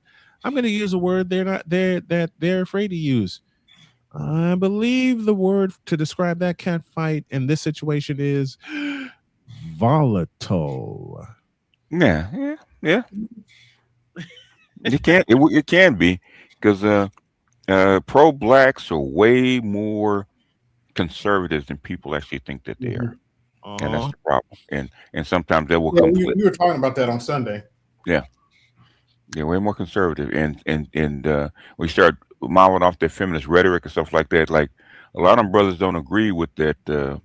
What is it? That reproductive justice shit. They really don't. Yeah, they don't agree with it. Yeah, evidently Art has some more work to do today. Well, he said because he said see you Friday, so well. He's not coming on. Oh, probably so. Because it's the day after the holiday, so he probably does have extra work. Yeah. Oh yeah, a little bit more power than somebody else, and that we abuse that power. We use that power to try to control the situation in our favor when we should be listening to other people, when we should be honoring their existence and centering their freedom, their liberation. You know what I'm saying? So what their experience. So what does that mean to y'all? What does that even mean to dismantle patriarchy? What is that? Why is it harmful? And I'm not putting that necessarily on you, but whoever wants to. Can I go? What does that mean? Yeah. So when someone comes to you and they already know what you possess as a person, like for example, like a lot of doctors. Once I feel like a lot of black men get higher education, a lot of people want to get treated like a bitch. That's the truth. Like accolades, get treated like a bitch. Like you want, like why is a gay man weighing in on? Say that. I know. I said the exact same relationship. Yeah. Oh, it's even worse than that. There's a trans man up there too.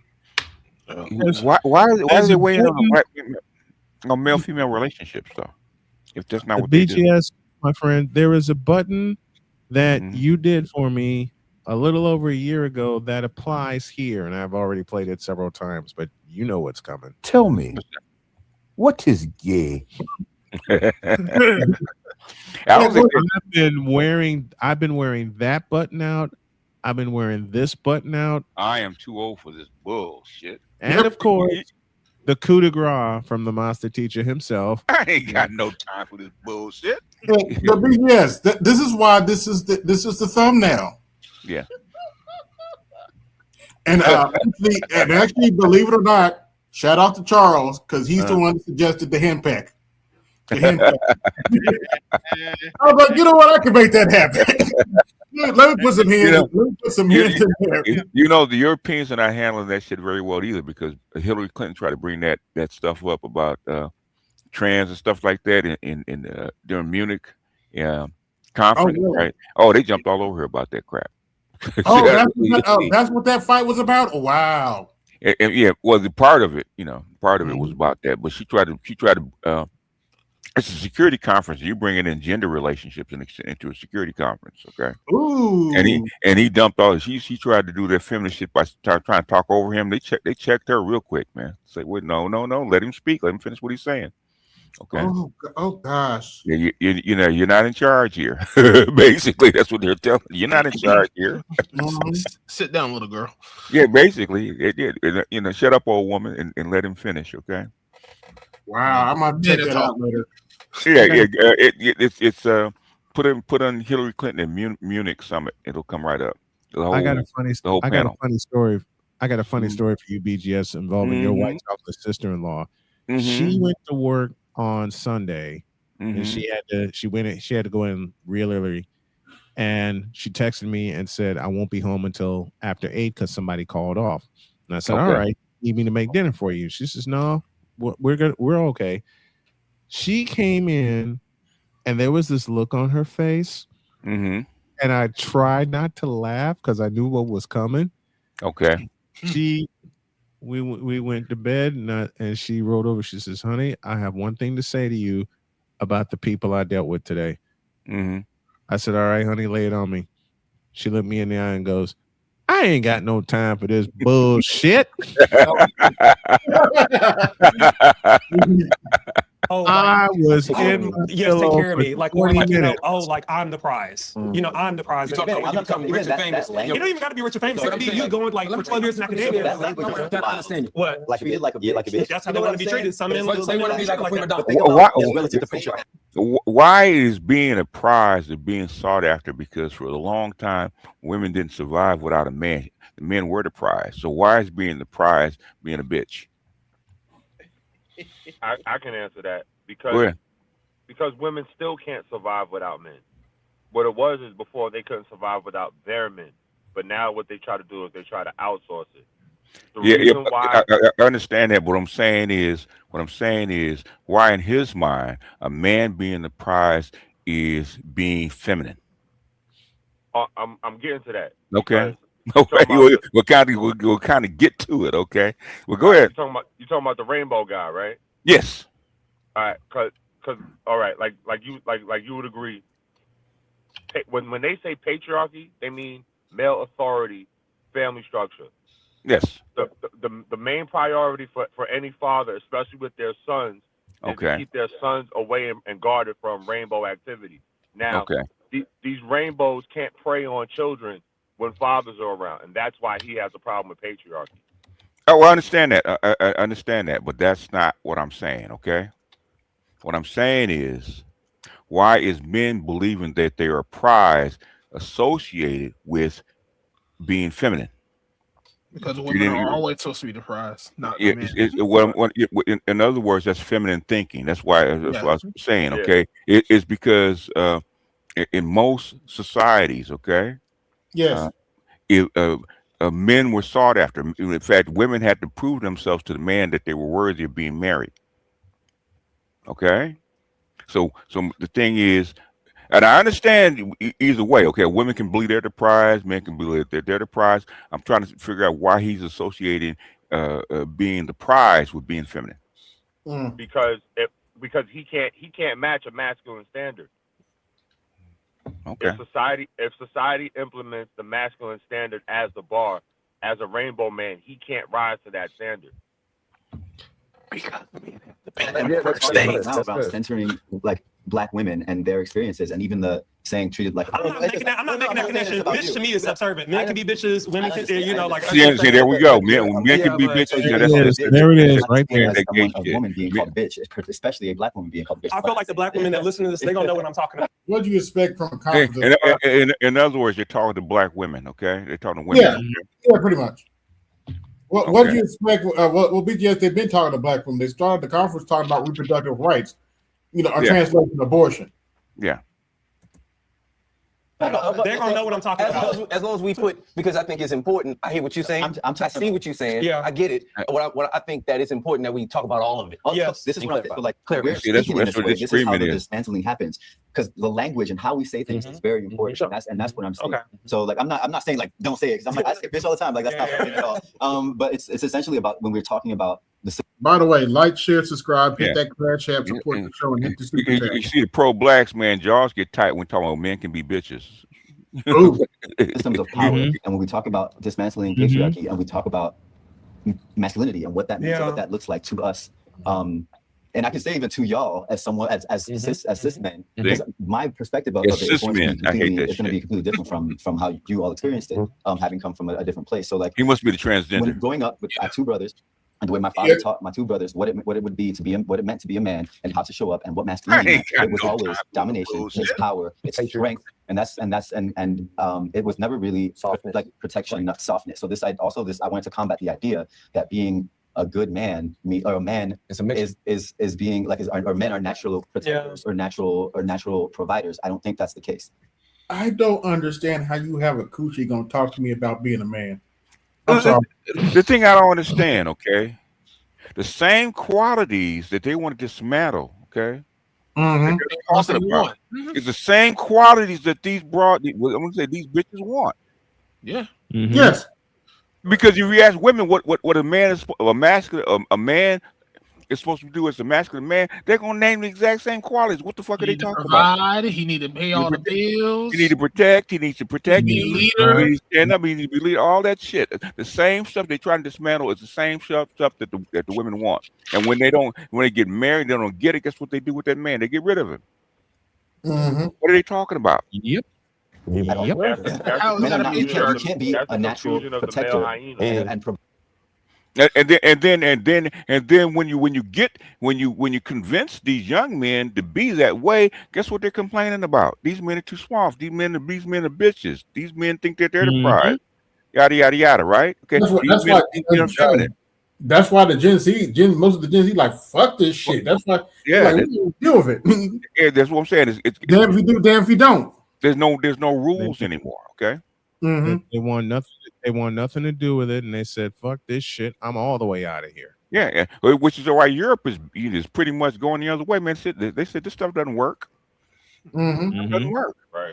Right. And that's why they're so afraid, because what they're worried about is the collapse. Because as like we've learned to survive and adapt with the system working against us. Yeah. They can only survive with the system helping them. So if there's no system to get in our way, they're terrified of what we'll be able to do. The thing is, nobody survives a collapse. Okay, let's get that square. Okay, we have never lived in a country, even as men, during a collapse. Nobody survives a collapse. Okay, look at, if you want to see what a collapse looks like, go to Syria. Okay, over the last 10 years. Okay. Right. That's a collapse. Maybe collapse is not the right word. It is not the right word. Yes. I'll decline. Let's try to decline. Decline or shift in the narrative that's already been established. Yeah, it's a decline. But the thing is, you got to remember, to them, especially to the robe wearers, that to them not being able to use the system against us, they would define that as a collapse. No, they wouldn't. No, they wouldn't. They wouldn't. No, everybody knows what collapse. Too many movies about the world collapsing. Well, they know what a collapse is. Even the feminists. When you are the one that's caused. Go ahead.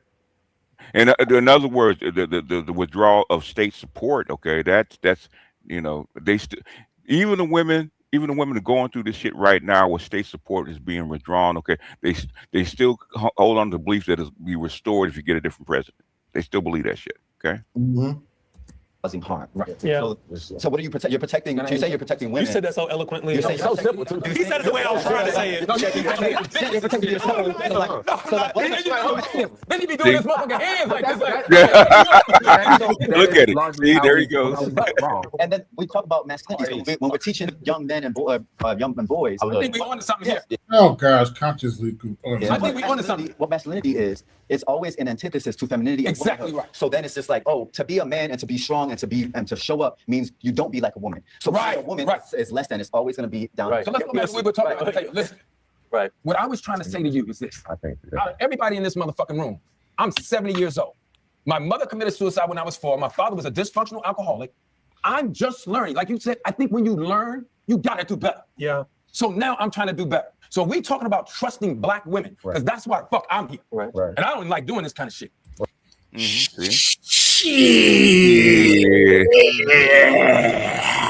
Because my brain is on another level because I live with a boss. I live with a queen who's a boss. That if you saw me, and I'm just saying this, and that's why I got emotional. Because I'm leaving. Here we go. Here we go. Every 18. First of all, Are you kidding me? and Oh, hell no! and to Oh repeat no, he's serious. And to repeat what you gentlemen said just a moment ago, Hey, he lives with a queen that's a boss. In other words, he lives in a pseudo matriarchy, basically. Yeah. So he just admitted to being a male hyena at 70. Yeah, basically. Well, you basically, yeah. Okay, I just He want to make sure. been a long time ago to be an old simp. Well, he's not even a simp. Okay, believe it or not, this has been going on for like 200 years, man. This is not. Yeah. It's still going on to this day. Still going on to this day. This is what they call a covenant marriage. Okay, and women have always been dominant in a covenant marriage. Okay, so when so we have to define what he says about, my woman is a boss. How far does it go? We don't know. Yeah. In seconds, a woman gets beaten in this country by a man. When a woman is killed, it's by the domestic partner. So it's a lot of things that y'all are talking about that's true. That in order for us as Black and Latino men, or you Latin? Yeah. Okay, well, I'm half Latin. I'm just saying. No, but I'm just saying. What I'm saying, nobody at this table is wrong. In order to love Black women, we got to figure out where we are as men and how to get away from what you said, that patriarchal kind of bullshit that we've been taught. Like your dad, be nice to everybody else, but got his thumb on your mother's head. That's not love. So what happens when you come to a woman that you don't see as a queen? Okay, Right now, we just got done doing the No Kings rally, right? Talking about kings, talking about Donald Trump. See what I'm saying? We keep on talking about a queen automatically places a hierarchy. So what do you do to women you see as peasants, and or what do you do when a man does not see a woman as a queen? Okay, I think that's a part of the issue. Not all women are queens. So I think that there was something really important that you bring up. Some women are hoes. Some are hoes. Okay. Every woman is not a queen. Mm-hmm. So when's the No Queens Rally? rally? Are they gonna have a No Queens rally? I'm just asking. No, no, you don't have to. Okay, that was it's called the 2024 election. Okay. Talking about it. I need a drink when we're talking. What? Called the 2016 election too. Yeah, no queen. So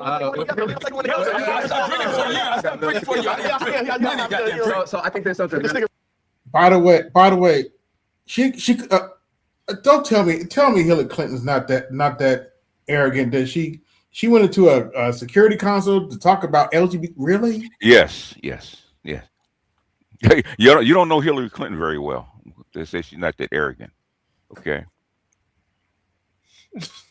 Okay, you don't know her very well. Okay, that's like her and Michelle Obama couldn't get along.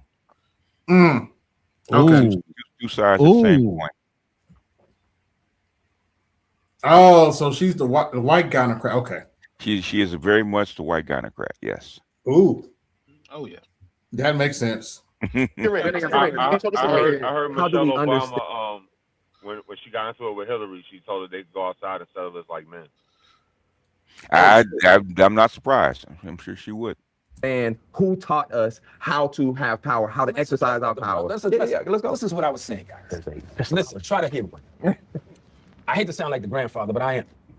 Yep. Is when you meet a woman who maybe has gone through trauma and has come out of that trauma and has fixed herself in terms of her tone and respect to a man, and she's gentle she disarms you. But if you never seen that, you don't even know how to react to it. And in the beginning, when I met my girl, I was so fucking mean, and I was tough, and I was all out there, and I was all over the place, and I was disrespectful, and whether it's dopamine or oxytocin, I put all that shit in her face, and I crushed her. This really happened. And I called my partner, and one of my partners was a thug. He said, fix it. My other partner said, when you hurt someone, where you leave them is where they stay. If we talk about being here to trust Black women, we cannot trust Black women unless every man that I know, and I'm still struggling with being monogamous in the streets because I'm well known, is we got to start with, I believe, therapy, or at least reading and going into ourselves, holding ourselves accountable, and say, yeah, I fucked up. Because the first thing, what am I calling my buddy? I said, man, she had my phone for In other words, nigga, just don't say you did.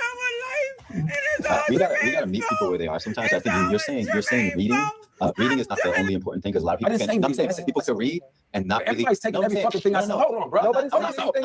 Stop taking the shit that I'm saying out of context, bro. I'm explaining a concept. You're talking about reading. I'm saying reading is a myriad of shit you got right. That's not what I'm going to go into.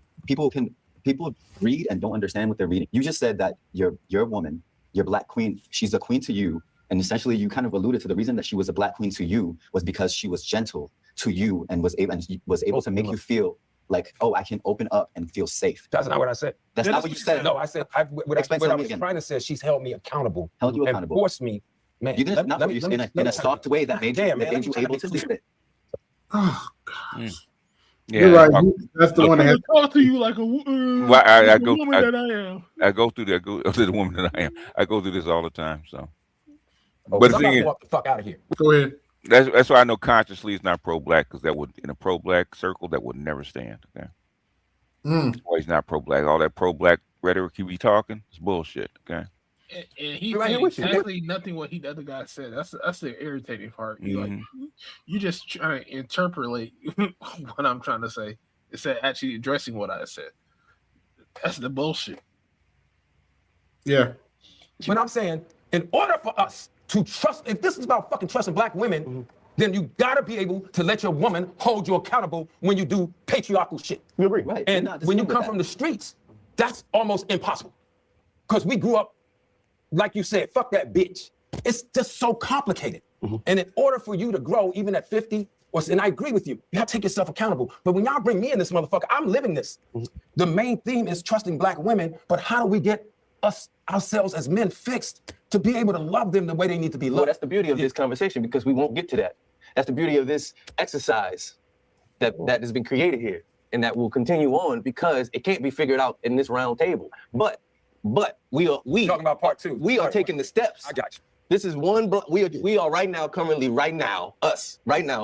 everybody in this room, harmoniously trying to lay this one brick to create more foundation that we can build on, to be able to have a place of trust that Black women feel like they can come into this space with us, that we will listen and we will sit here and be gentle with ourselves, that we don't understand, that I don't understand what's being said. I think somebody's hearing me wrong, somebody's saying it wrong, somebody's talking over me, something's happening to me. These are all things that don't allow women to come and open up to us, because we are ready to play football every goddamn time. Definitely. Right now, we gotta.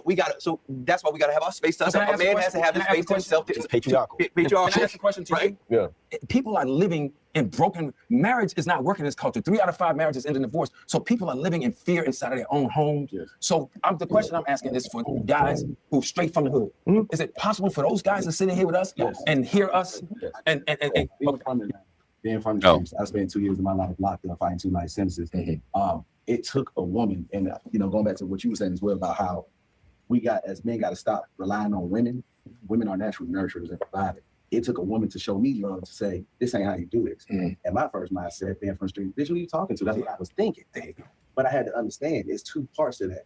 You either want to be a better person, or you can accept what you think is right. And so once she educated me on certain things, and no, baby, we don't do it like this. You need to go to therapy. You need to do it. It was a lot of things that I felt like I should have been compatible about, but I wasn't, because I know I talk to God and say, I need answers. My answers ain't always gonna come from a man. For sure. I was taught to believe that it did, because a man should raise a man, but a woman is nurturing and caring, and if she cares about herself, she cares about her counterpart. So it's up to us to listen, to accept. We don't have. I got a question. Hold on, wait, just 1 minute. Kick rocks. Oh, Man of Tomorrow. Mm. Yeah. Well, okay. Make your stream about it. You ain't gotta come to us. And by the way, I did mention Jesse Jackson. Why you talking shit? Yeah, the Spencer's in the house. Okay. It's just like a woman. No matter what you're talking about, they're always gonna be talking about something else, right?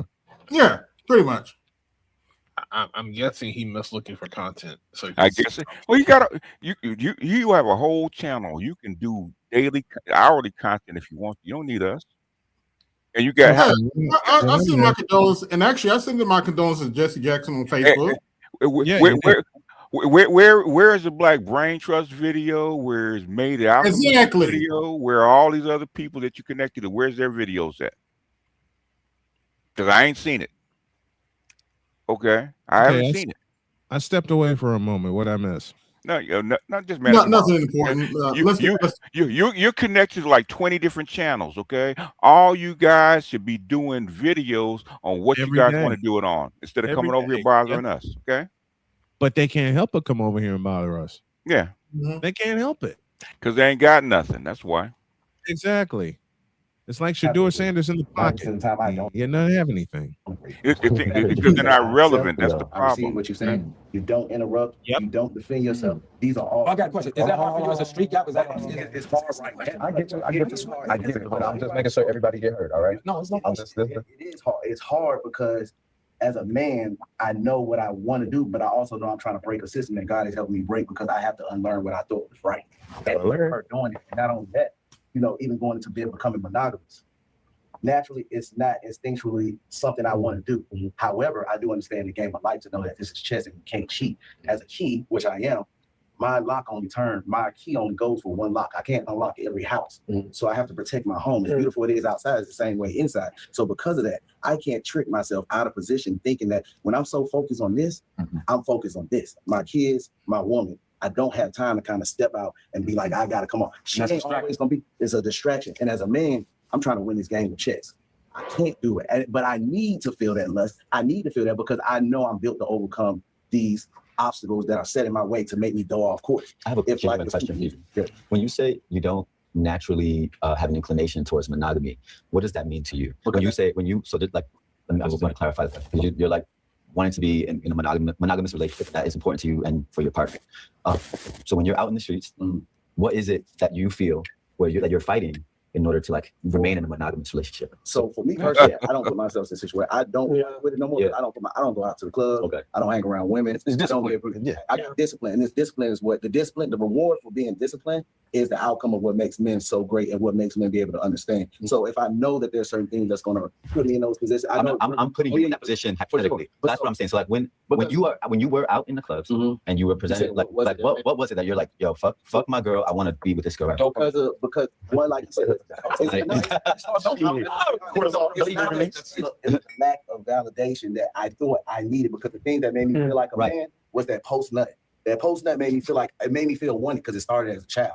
As we become adults, we don't understand you grow. The inside of you is always that child seeking that validation, that satisfaction of whatever didn't go right in life. Like that's what it was for me. So as I learned that in therapy, I had to learn to discipline myself. I can't put myself in situations where that natural feeling, because if we only ask these questions when it comes to human race. We don't ask why lions go around fucking. We don't ask why monkeys go around fucking. The man is always allowed to go around and procreate in other animal kingdoms. But when it comes to us, instead of sitting there saying it's like men or dogs, that's all we know. But nobody gets to the bottom of why do men feel this way that they have to go and do this. And maybe that's just their natural being. But as a man, you still have to learn to discipline yourself, and you can't run with it just because that's how you feel. I might feel like killing somebody. That don't mean I won't go to jail. Right. And it's repercussions. So once you understand how to love yourself and understand karma doesn't always come back in the form of a woman cheating on you because you cheated on her. You may have been able to get a position to make more money, or because you cheated, you trick yourself out of a position that you just didn't know would come about. So it's necessary. I don't necessarily agree that there's a natural order to men or women being monogamous or polyamorous or polygamous or whatever. I do think that that's a social construct. But at the end of the day, it is about the responsibility that you hold when you know you're going to have sex with somebody. What's going to come out of that, right? And in that, a lot of time it is children, right? And are you going to be able to take care of that child? Are you subjecting another human to some harm? Are you know what I'm saying? And in our society right now, we got to think about the danger, especially we in Georgia right now. In my home state, Texas, you got abortion bans. And what does that mean for Georgia? For that woman now to make that Georgia decision for herself, to be able to make that decision for herself, to be able to care for herself and that child. So I do want to go back a little bit to when we're thinking about trusting Black women in the origin. Oh, by the way, BGS. Yes, sir. Evidently in Georgia, now if you're a man and you're doing stuff for that child, yeah, doing stuff financially for that child, it now counts as child support. Yeah, it did have that. Well, it really they just started because what's the name just did a video on it like a couple of days ago. Well, because I know they had like if you stay with a woman with a child for so many years, they can get you for child support. No. What he's saying is, okay, say if you're paying child support, okay, and you spend they actually credit you for spending time and money outside of the standard child support order, and they'll actually lower your child support. That's what he's talking about. Okay. Yeah. Cause I know that if I'm not mistaken, common I think law that was always a thing. They just never enforced it. They don't always enforce it because You got to remember, okay, the thing is, and this is okay, the family court does not work like the standard court. No, it doesn't. Trust me, I know. Unfortunately, well, let me finish what I'm saying. Okay, so this is a big shift for the family court. In fact, the video he just played, okay, proves that a man can spend all kinds of time with his kids, spend money with kids outside the standard support, and his standard support does not change. Okay, the family courts and the laws just changed that. So you get accounted for the time that you spend with the kid and money outside that you spend with the kid to actually lower your court-ordered child support payment. You understand what I'm saying now? It's something new. I got that. That's something new. Okay.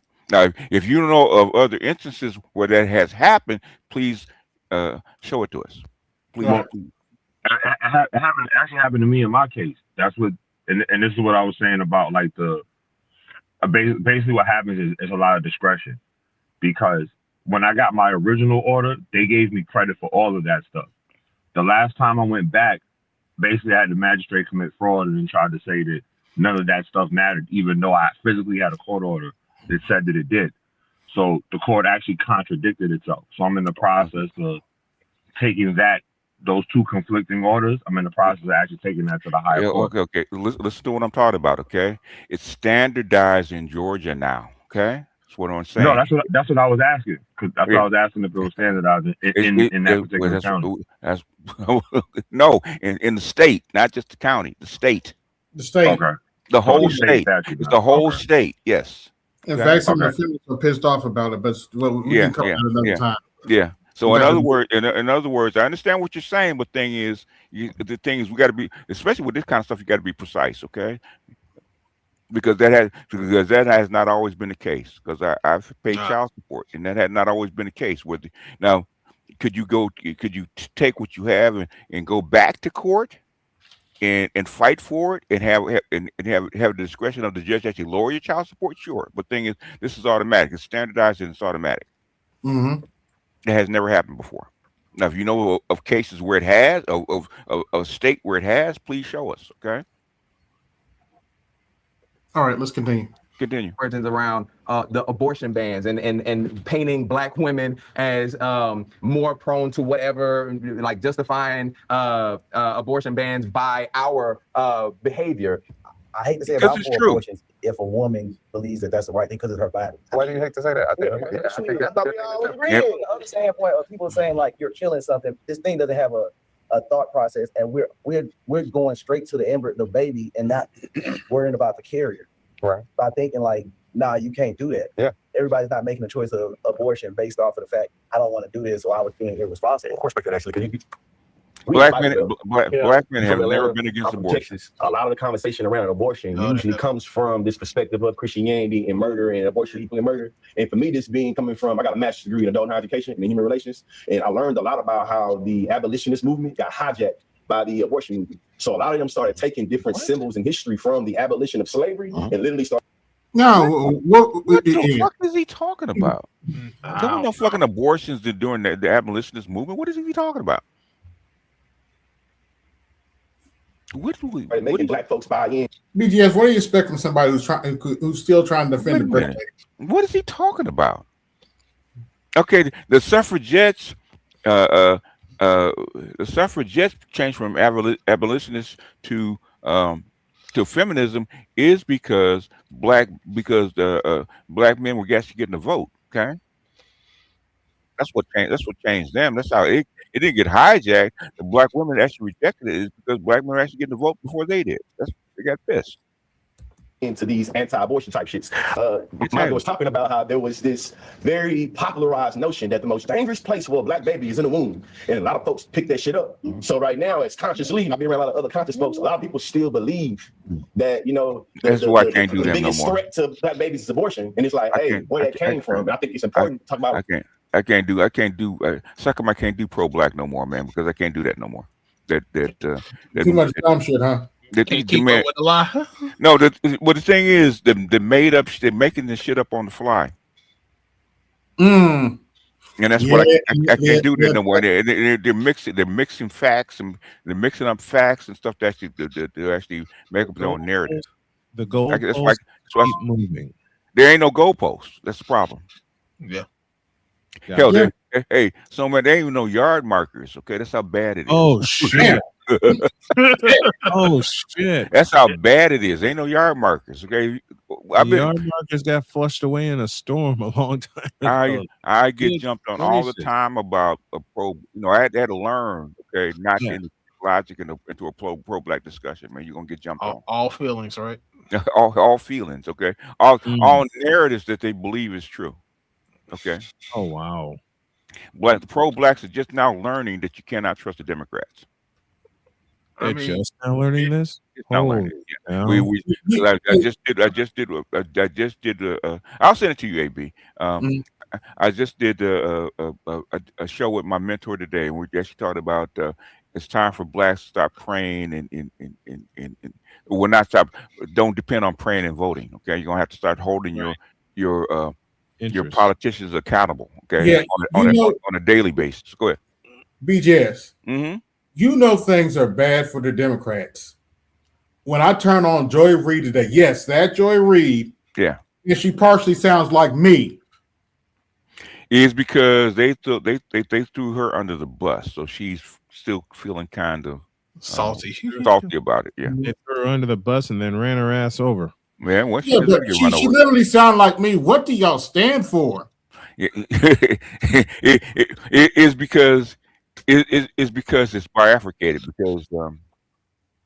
because the so-called Western dominance is eroding, and you got white people inside on both sides of the aisle, okay, that want to hold on to it, and so a lot of stuff that's going in doesn't make sense. Like why if you're trying to solve problems and people are homeless and people have issues with jobs and shit like that, why have you increased the defense budget by $400 billion? Okay, basically your defense budget went from like a little over $800 billion to I think it's 1.3 trillion now. 1.5. Is it 1.5? That high? Jesus Christ! Okay. Yep. That makes absolutely no sense. So the thing is, and the Democrats are voting for this stuff. Yeah. So then, what do you stand for? In droves. In droves, yeah. I know why they voted for it. Okay, I know why they voted for it. Okay, I do. I know why they voted for it. But the thing is, they think there's a difference between the Democrats and Republicans, including who? AOC. Yeah. Different ways now because evidently she made a fool of herself overseas. Yeah, and AOC voted for Gaza. You know, okay.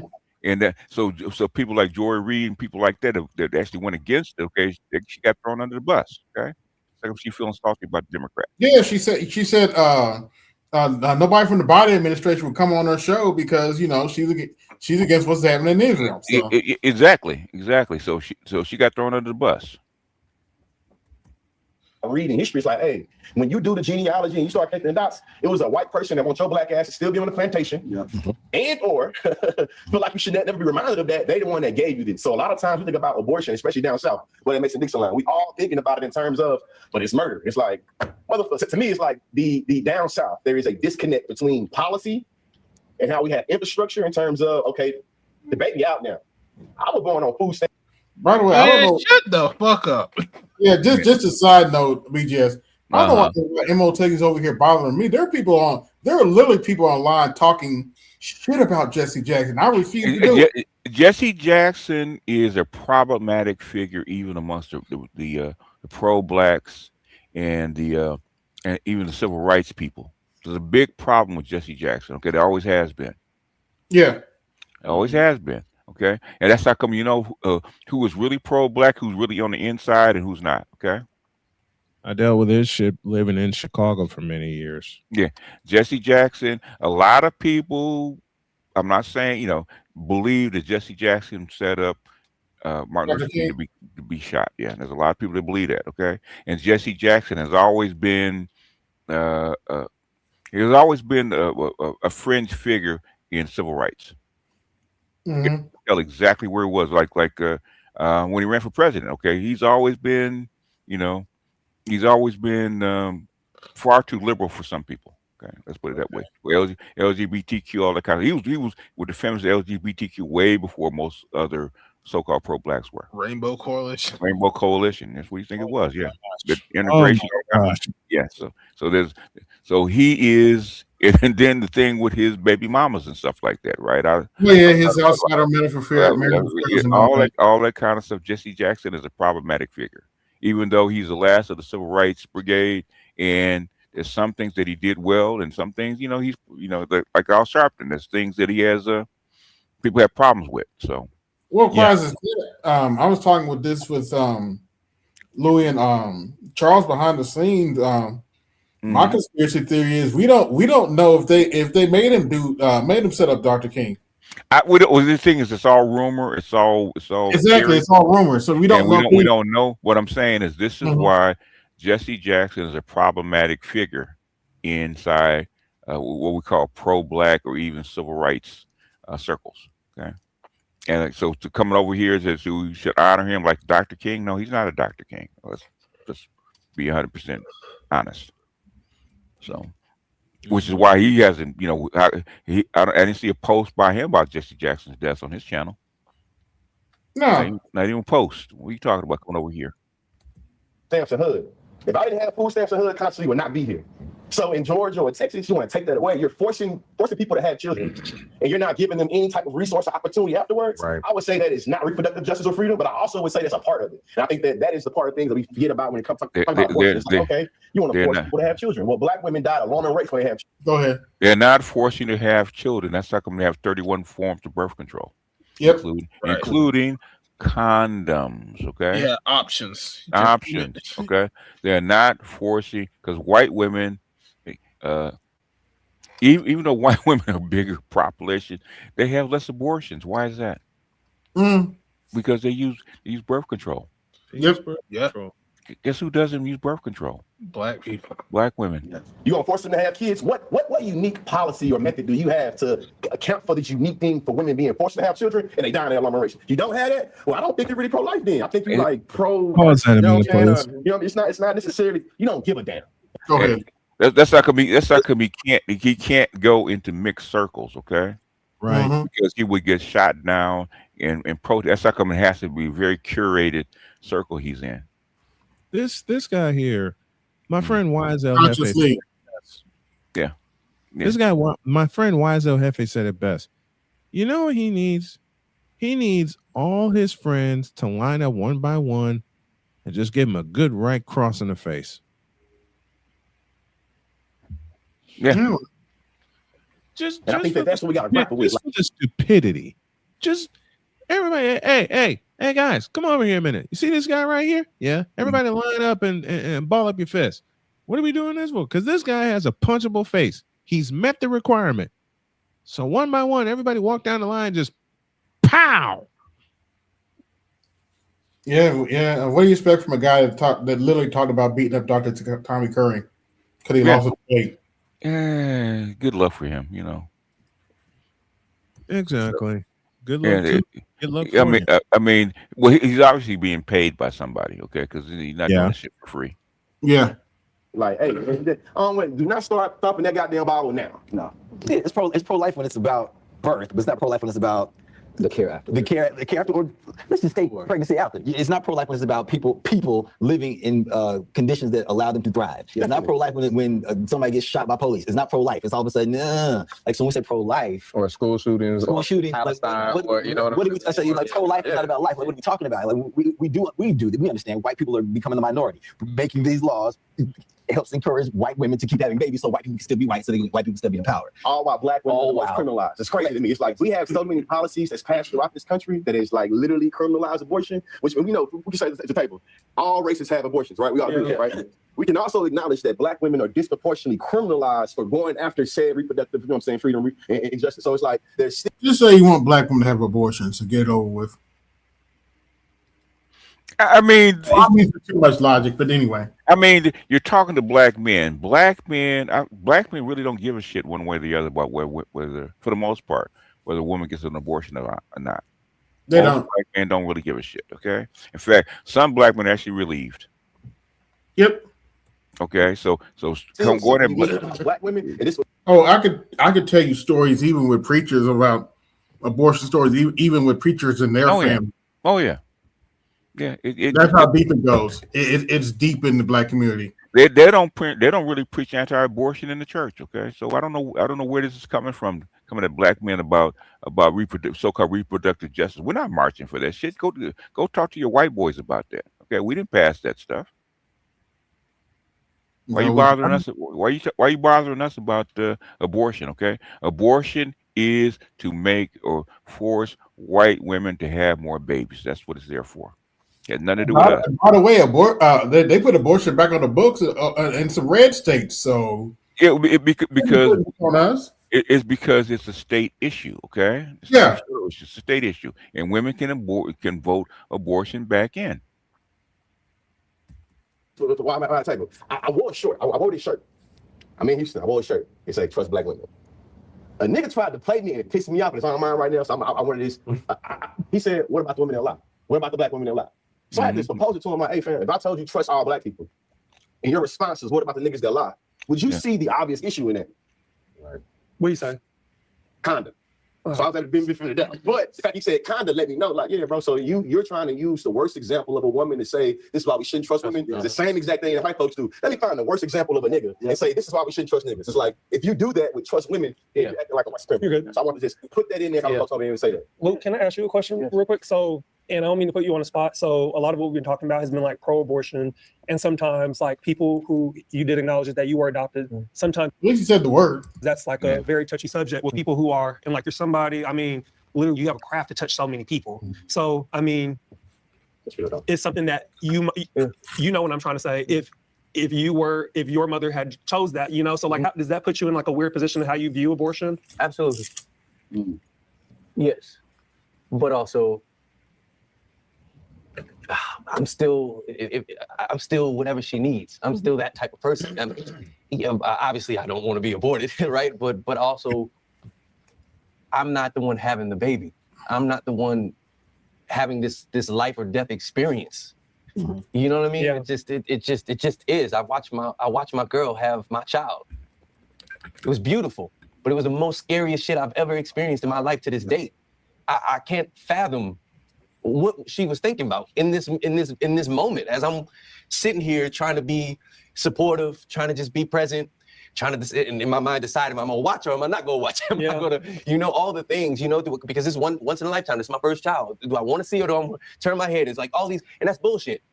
Because what it came to was no, I'm be present. Get out of your head, man. Fuck all that. Be present right here with her right now, with her and your child. Because when she stops breathing, he stops breathing.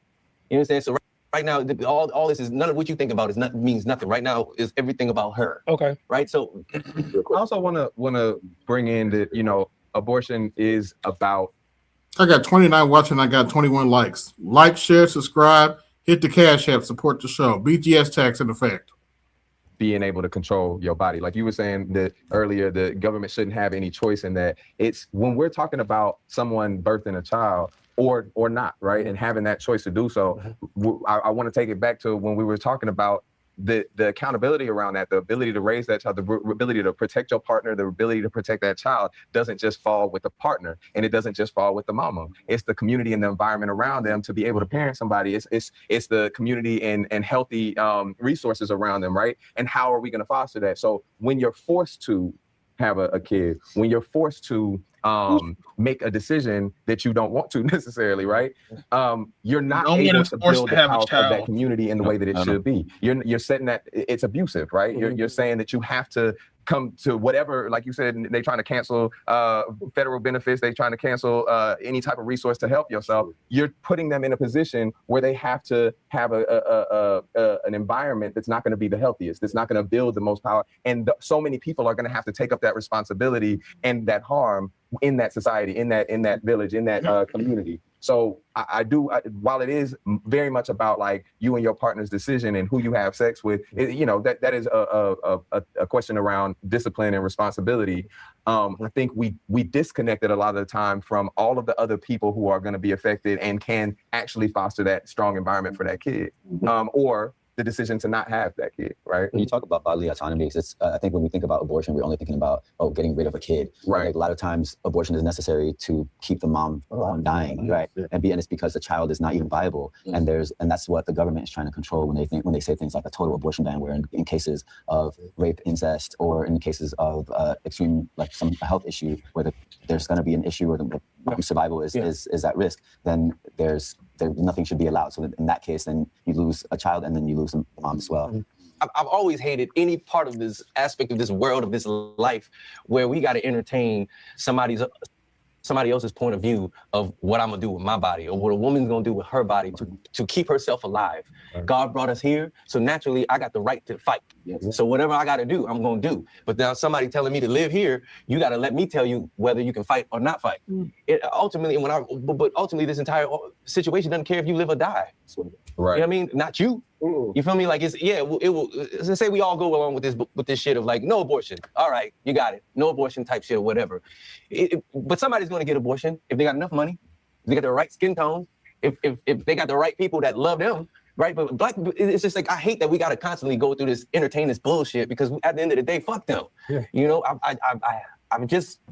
I just wish we could get past this stupid shit. Yeah. It's boring. You can afford the privacy. You can afford other means. If you're compromising the doctor's decision to make decisions about what to do during birth, you're compromising the community's decision. Yes. You compromising so many people's decision about what to do with their resources and their bodies by compromising this woman's and abusing the power over this woman's decision to do with what she needs to do with her body. That upholds patriarchy. Yeah. Which who said abolition? You talking about abolitionist movement? Like sorry, I'm not going to different directions. Bring it back. Bring it back. We here. Every civil right that ever existed started with abolition of black people. Because if you free black people, that means you got to free everybody. Come on, right? Of slavery, and slavery is more. The abolition of slavery is not just about people working in fields. It is about white men being able to rape black women to make property to have more slaves. That is what to be about abolition. It wasn't always like that for 400 years, though. Yeah. If I'm not mistaken, that was interacted around the late 1700s. It was 1780 when they first put that into practice. Yeah. When they first started breeding slaves and all that. They wanted to end the importation of African slaves and start actually developing actually growing them at home. Mass producing. Yeah. They wanted an internal slave trade, save money. Abolition means to be about the body autonomy of black women. Come on. Period. Come on. So, period. And what we're fighting against naturally is that we're all the descendants of survivors. Yes. I'm gonna say it again. Yeah. We are the descendants of survivors. Self-preservation is in our blood. It's in our DNA. Yeah. So to go against self-preservation is technically to be insane. Absolutely. Technically. So what we're fighting, black women do it all the time. I'm just saying. Is okay. We are a people that are resilient, and our ability to endure is what has kept us going. But that can't quite work anymore if we want what we say we want. For sure. So how? I guess my question is, and we're not gonna figure it out right here at this table, right? And understanding that it's a destination. Sorry, it's not a destination; it's a journey. Sure. Understanding that it's a process. It's a planting a seed under which the tree will never maybe sit, right? But it's like, but we eating fruit off of trees that we didn't plant, right? And so, how do we keep that going? How do we keep the ball in the air? How do we take this dialogue that we've had here, even the hard parts of it, and go, you know what? 30 days from now, like he was right, and that's all that matters sometimes. Right? It's like it doesn't matter. Like he could admit in this moment, you know, but okay, I planted the seed. The seed was planted. How do we keep nurturing that? How do we keep this going outside of this, right? Like, and how do we? It's so. I think we got to make patriarchy look not attractive. Yes, I think that right now our community is experiencing a red pill pipeline, a conservative alt-right pipeline that's really, really appealing to a lot of young black boys. Yeah. And I think that because red pill pipeline, 12, 13, 14, patriarchy and misogyny and sexism, that shit is real. Oh, but the black minister has no effect on the culture, right? Yeah. Really, like it turned them on. Yes. So when by the time I get that age, we seen as some simping, lame ass panderers. Yeah. Right. So the issue is that we not consciously don't talk about yourself like that. Being intentional in this conversation with how to get them young boys to focus on our career. For sure. Them incel niggas, the men that's patriarchs, that's into, you feel me, that's them, they really try. Patriarch, incel. Yeah, they intentionally blend the two, put them together. How can you be? Patriarch implies you have control over your family, including the women. Yeah. How are you a patriarch? Incel patriarch. Yeah. Oxymoron at best. Trying to be intentional about getting a young boy. So I'm thinking about. They agree past the racism to get because it's wild because you think like, okay, these people, like you're talking about the alt-right pipeline, a lot of the people that have the podcast and they have the loudest voices right now, mostly cis white men, and they're looking past the racism and they're attracted to the patriarchy because it's just power and domination. What does that mean, real quick? Just because I love that everybody's talking about patriarchy and using the words, but what does that mean? Because I think what are the alt-right appealing to that makes people, because they're not saying, hey, come to the patriarchy, everybody. It's great over here. You get what I'm saying? You want to be a real man. Let me tell you what a real man is. Powerful, dominate. I'm gonna make more money than you. I'm gonna be able to control. And it's essentially that. Man of the house, he makes the decisions. The woman sits there and listens. Ain't only two places in the world for a woman: the kitchen and the bedroom. Type of mindset, that stupid shit. So I go around a lot. We've never said that, but anyway. Poor white people, working class white folks, who, when Trump was coming in, I saw this coming a mile away. Because for them, there's a box that everybody gets to check in order to progress. Black people can check a box and progress a little bit. Queer people can check a box and progress a little bit, but there's no box for white people. And you're telling me I have a privilege that I've never seen before. That's their. You're telling me I progressed. So it's like, but everyone else is having power. I got to maintain power because it's about power. So how do we either destabilize the ideology around power, or how do we shift? It's things like this. It's owning our, I guess if you can, our patriarchy. And redesigning what that looks like, right? Redesigning, like say myself as an artist. I'm a true believer in absolute love. You know what I mean? That's what that's my focus. I'm like Lionel Richie. That's where I get my shit from, right? You know, but I mean, like I do believe that is my purpose, right? To instill passion and romance and connection. And that's my way in doing that, rather than another space of whereas I get everybody's story is different. I've got that story too, but the thing I want to celebrate, the thing I would love for someone, a young man, whoever at my age when I first heard D'Angelo, to take from me is that what I took from D'Angelo was love and connection. What is groundedness in spirituality, your indigenous. I feel, and he do know that D'Angelo felt the certain type of way being a sex object to women. Yeah. How does it feel? But he like that money though. Yeah. The overwhelming consciousness of your surroundings, your upbringing, chicken grease, and what you grew up in, the feeling of home, or your grandma, and understanding what the devil gives gifts to. You know, all of those things I got from certain beings that showed me a different idea of a man, right? And he was sexualized. Right. Obviously, that's why he disappeared and all those things, right? But I mean, it's like, oh damn, D'Angelo's gone. Is he? Yeah, he died. Yeah, Yeah, DeAndre I- died. Okay. Yeah, he did. Okay. Oh, that's right. He sure did, didn't he? Yeah. Okay. Using your tool, your gift, in order to shift. It's like we can sit and talk about all them dudes doing what they're doing, but they're doing it. It's happening right now in real time, and they're gathering motherfuckers as we speak. And those kids, they're speaking to those kids at that age because those kids at that age are most susceptible, like I was when that music came to me, right? And they're horny as fuck. And you're talking about taking pussy. You're talking about getting it. You're talking about this is how I get it. This is how I get out of here. You're talking about all of the things that enables them to be a dirtbag, right? And doesn't allow them to have a successful life where love is inside. And so therefore, when they do meet the one, they don't know they met the one. And then when they do come up to a situation where they're about to be a father, they don't know what the fuck to do. And they turn into the wrong motherfuckers and listening to the wrong people, and they're not listening to her. They don't care. They in other words, you're saying they shouldn't listen to y'all? Mm-hmm. They just see her as the object of holding the nuisance that's holding my baby that didn't get rid of it or whatever the fuck, you know? So it's like, I think it's just more of this and more of us standing on business.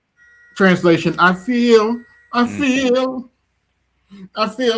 business and what our beliefs are, and that's it. Yeah. Yeah, I was gonna say, piggybacking off of what everybody's saying, patriarchy is necessary.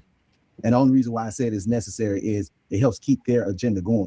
After so long, we always start to figure things out. But now I got to change the glitch, because if I don't change the glitch, too many people going to catch on to the cycle and start to pivot. And then they're going to start coming together. But as long as I change it and I learn how to change it, me coming out of the music, bless their hearts. I came up doing what I thought was the way of success for a black man. Until I had started understanding, I started losing in the music game when I started giving a fuck about business, because now I got kids to feed. So it's not making sense that I'm looking good with a diamond chain, bust down, driving a car that ain't even mine. So let's make it make sense so I can start. And that's when I had to really start understanding how purpose worked, because I had to understand these music business and these labels are not driven off of the music that we make. They're called passive and residual income. They're invested in prisons. They're invested in pharmaceuticals. It's necessary that they push and give people like NBA Youngboy the chains and the gleam and the money that they give them, because that's how we get the horny little brothers that we get to start early into going out the wrong way to where we don't trust black women, because we're saying, what was that you saying earlier? What Future say? I tell the truth to my nigga, a lot of my bitch. It's not supposed to be like that. We don't understand that these women are gods, but it's necessary. The whole theme of this whole damn therapy says the black woman is God. Is God. Can we get the gynocracy soup? If actually, you still have yes, you can. Hold on just a minute. But yeah, class. This is the textbook definition of projection. The gynocracy soup. The black woman is God. Condensed lies and bullshit. Yeah. Now with 1,000% extra sodium. That sodium will kill you.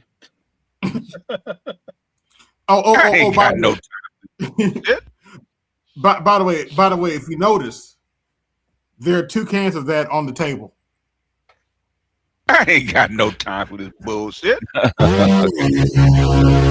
kidding me? Oh, hell no! I purposely put 2 cans of that on the table. Notice the ramen noodles, the grape pop, the Fanta grape pop. Believe it or not, that's honey buns in the background. Honey buns. I had to deal with.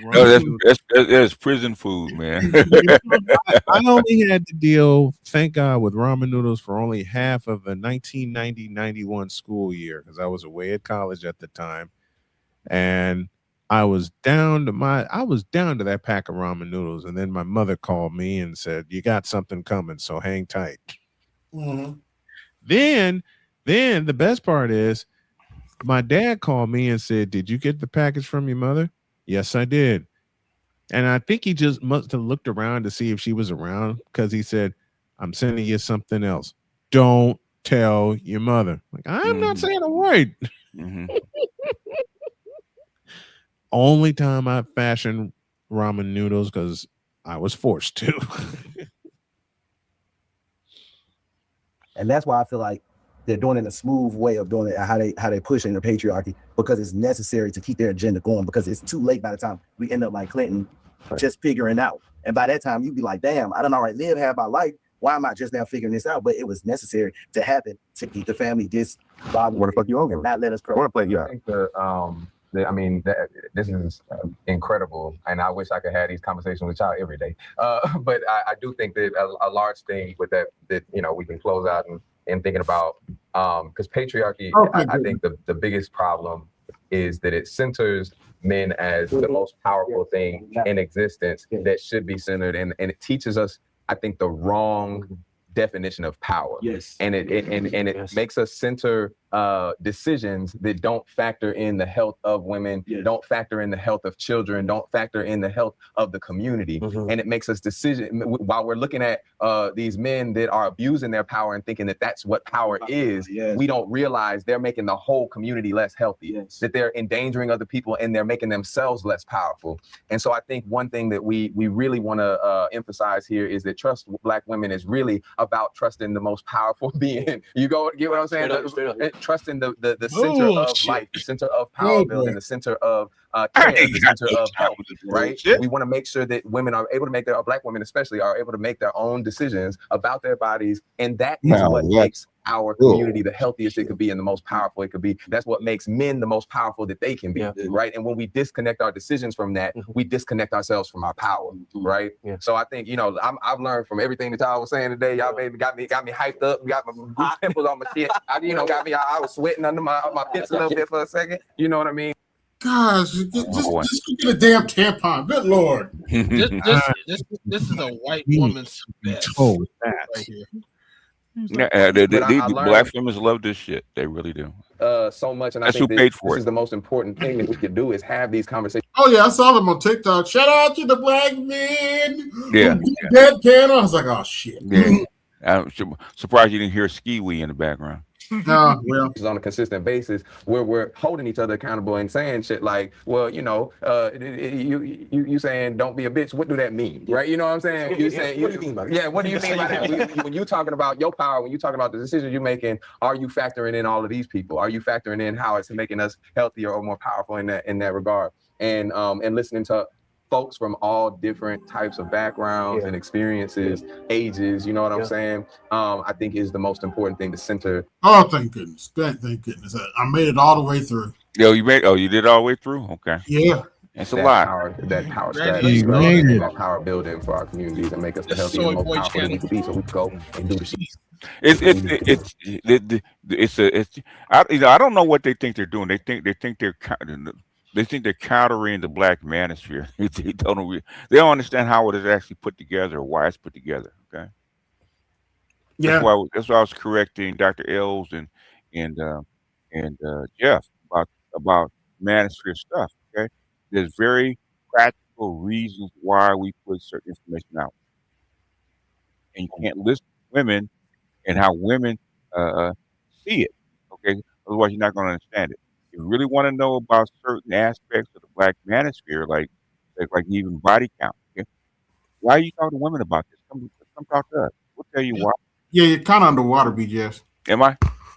Okay. Yeah, I mean, we're the men. So there you go. if you want to know what men's perspective is, you talk to the men. Yeah. Don't talk to women about it. Yeah. Yeah, yeah, really. And that's the whole thing. That's why you're here, okay? Why are you in the Black manosphere? You're not listening to what we're saying. Like when Jeff said the MGTOWs all hate women and they don't have sex and they ban women. I said, you haven't even studied anything about MGTOW. Yeah, I got to cover something. Jeff sat down with Sabby Sabs.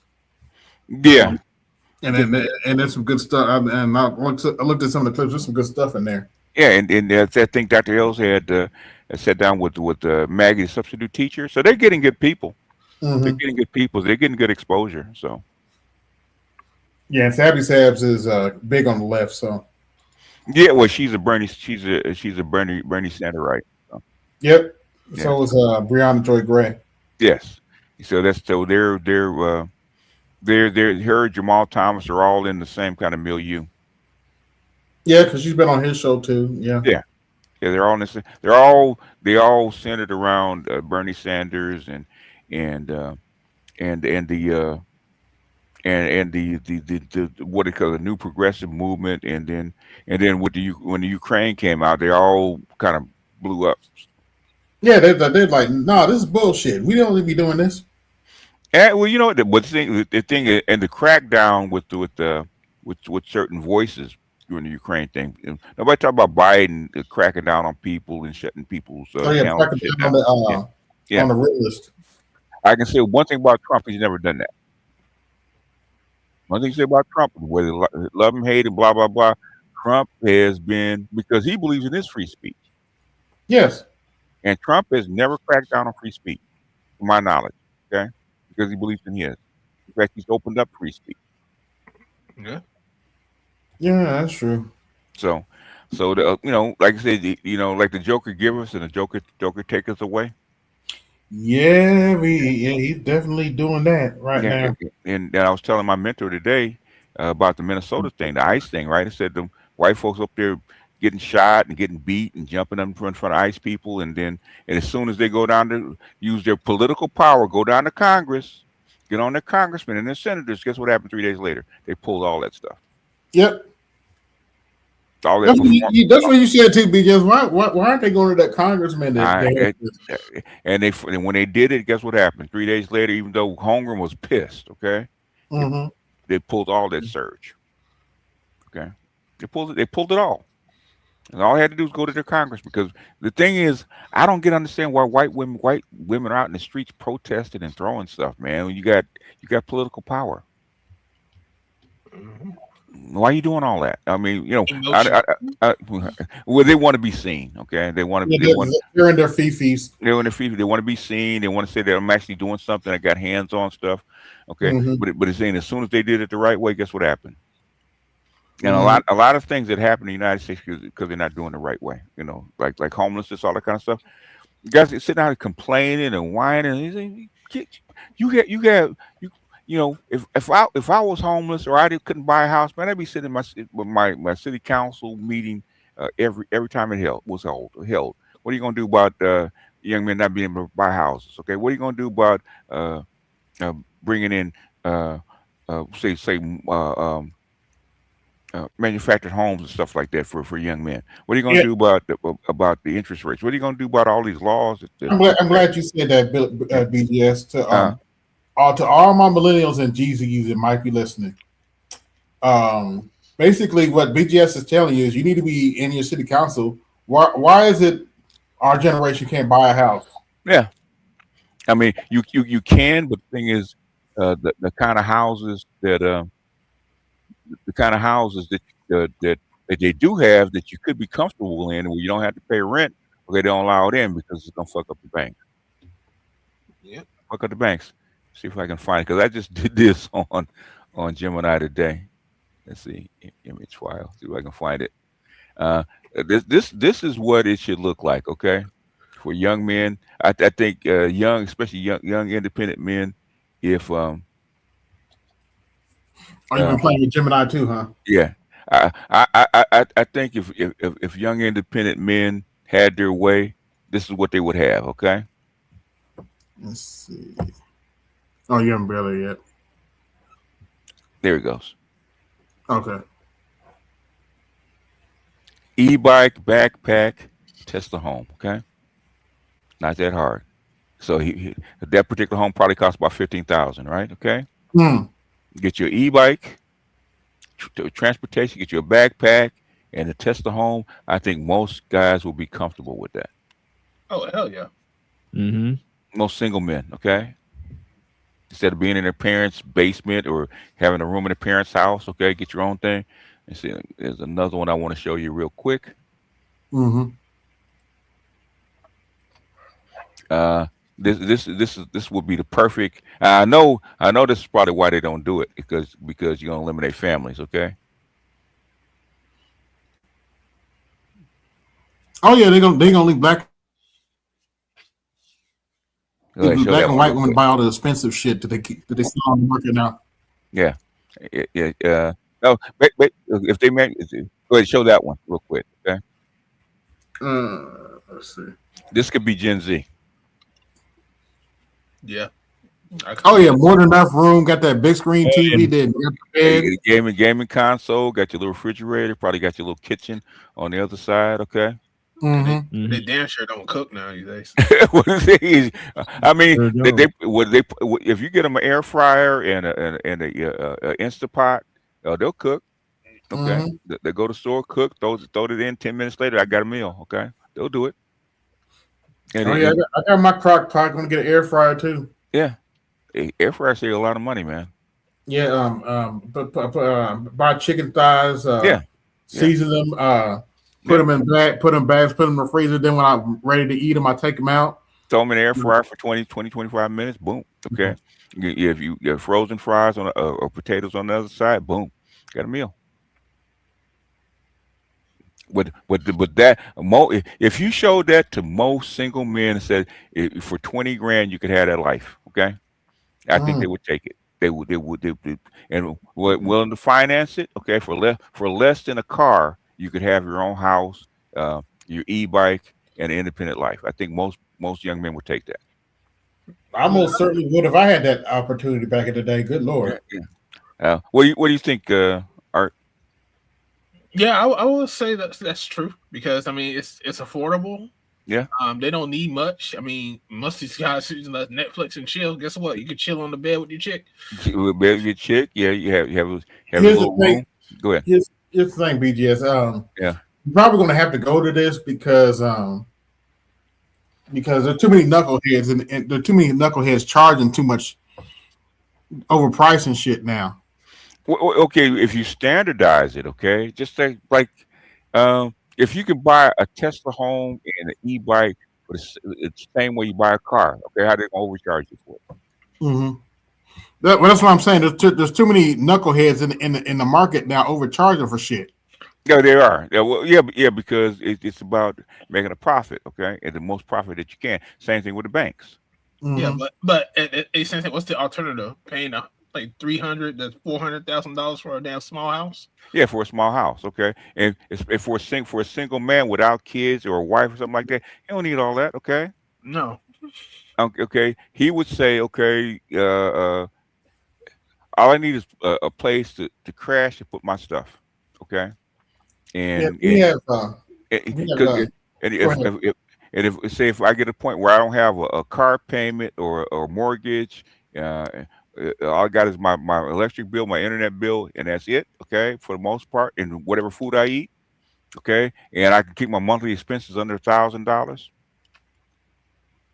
or at maximum $1,500. Okay, I mean you're winning for most single guys under the age of 30. Hell, for sometimes even most single guys under the age of 40. Okay, they could ride with this. I'm gonna tell you what my dad told me one day. Mm-hmm. He said, "I would live in a storage unit if it had a toilet." Yeah, well, yeah, it's cheap. You know, I there's put a TV in there. I mean, if I could put a TV in there, I could take a shit, and I could just relax and go to work and come straight home and watch my sports. I'm good. Yeah. I don't need a lot. If you showed most guys under the age of 30, they're single without kids, okay, and living a regular life, okay. Now you show them with the e-bike and with the tiny home and in this kind of setup, I think they would take it. Yes. Yeah. In a heartbeat. Yeah. Welcome. Let's welcome Craig, the tech guy, to the panel. Yeah. What's up, Craig? What's up, Craig? I think that's what they're scaring. That's scaring the banks. Okay. If I could sell a package, okay, with an e-bike, a tiny home, okay, for less than $20,000 and allow you to finance it just like a car, they'll take it. The whole package, they'll take it in a heartbeat. They'll take it in a minute. Hey. Go ahead. All right. Hey, my mic was muted. Hey. Yeah. There you go. Because what would it be? What would the whole package be for 20 grand? Like 300 a month? 400 a month? Max? 350 a month? Go ahead. Well, you're talking about also with land, how much land you're probably using. Let's say you probably use like what, maybe an acre. maybe 20,000 at most. Okay, the houses that he's building, okay, or like a little less than 300 square feet. And if you put it in the thing is, if you put it in a park, let's say like a Tesla home park, okay, and you pay even small land fees, okay, you still get less than $500. Yeah. It just depends on like the land fees and all this stuff. Tesla's offering Tesla is offering free land, so you're not paying a land fee. Oh. Yeah. So basically, all you really, depending on the model that you get, all you need is water and sewage hookup. Yeah. Mm-hmm. Go ahead. I'm sorry. No, you good. I know in my area, they're trying to move all the mobile homes out to the countryside. So all the mobile homes used to stay in the city. They're closing them down and trying to move them out to the countryside because they don't want those in the city. The thing is, if you do that, what you're going to wind up is with a homeless problem, because how are they going to get to work? Yeah, because there's a lot of homeless people walking around. In other words, all you're doing is creating another problem. Okay. Because you don't like the homeless because it's an eyesore inside your community. Okay. Put out in the countryside. Okay, that's fine. But thing is, where are you gonna get your workers from? Yeah. Right. Because those people living in mobile homes are actually going to have regular jobs inside the city. That's coming there. Yeah, like I said, there's too many knuckleheads price gouging. That's why Vegas is struggling now. Nobody can afford to go. Yeah. Well, you don't have any disposable money. Well, what I'm saying is, a Tesla home is modern. It's good looking. It doesn't look like a mobile home. Okay, it can be done inside a park. The only thing is, would you get a lot of guys together is security.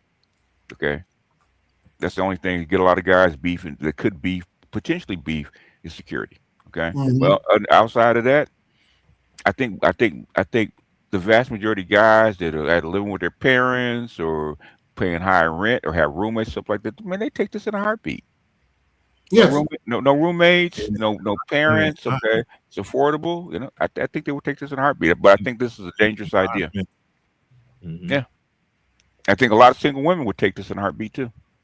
Yeah, very true. I got a busy week. I got a busy play-by-play week ahead of me beginning tomorrow, and I got to finish some editing in the morning. Yeah. Start covering this. Start covering this. WNBA CBA, man, because it's becoming real critical. They're going to lose the season. I think the season is cooked. I got a video coming out about that tomorrow. Okay. Yeah. So I already wrote it. I already wrote it. I just have to film it and edit it. It'll be out tomorrow. It proves one thing. I don't care how good it gets, a woman will always find a way to fuck it up. Yep. What do I always do? Where are you? Yeah, give me this camera. Dear WNBA, this was your bag. Yes. That's you dropping the bag. Dropping the bag. They've been crying for this bag for 30 years. They finally got it. BGS, we were saying this shit 2 years ago. Yeah. Before Caitlyn was even drafted, you said to me, they got the golden goose and they're gonna fuck it up. They're gonna fuck it up. What? They got the golden goose and they're fucking it up. And WNBA is for what they have been over the past 30 years, they've been over backwards to give them money, and these women say, it's like, bitch, you ain't made this much money in your whole career. Yeah. All of a sudden they giving it to you on a platter. That's not good. That's not good enough. They doubled. Oh gosh, yeah, they doubled their money, and they still bitching. No, they quadrupled their money. They ain't doubled. They quadrupled their money. Oh damn! And they still complaining. The average WNBA player was making $72,000 a year. They upped it to $250,000. Okay, and they're still messing it up. And the max contract was $1 million. They upped it to like $2.5 million. Okay. Mm-hmm. and it's still it's still not good enough. Okay, and it basically, Adam Silver said, "Tell them to go kick rocks." That's what he's telling them. Yep. Adam Silver is completely done with this. Yeah, if you Adam can't solve Silver it, is finished. we ain't. In other words, we're not giving y'all no more money. Mm-hmm. Really, that's what they're asking for. They're asking for NBA money. So come they're complaining. They don't make enough to make it. Oh, let me shut up. No, they're asking for the NBA to give them more money. That's what they're really asking. They know the WNBA can't pay these salaries. But they're asking for NBA money. Mm-hmm. The other problem is you only have one good player headlining your league, and you're messing her up by beating her up. Yeah, you're messing up. You like I said, this was your bag. This is you dropping it. Any questions? Any questions? And I think the fans are saying y'all dropping the bag. And even your old timer WNBA players are saying y'all dropping this bag for nothing. Okay. Here's the craziest thing. The craziest thing is BGS and I predicted this 2 years ago, especially with all the hype surrounding Caitlin Clark.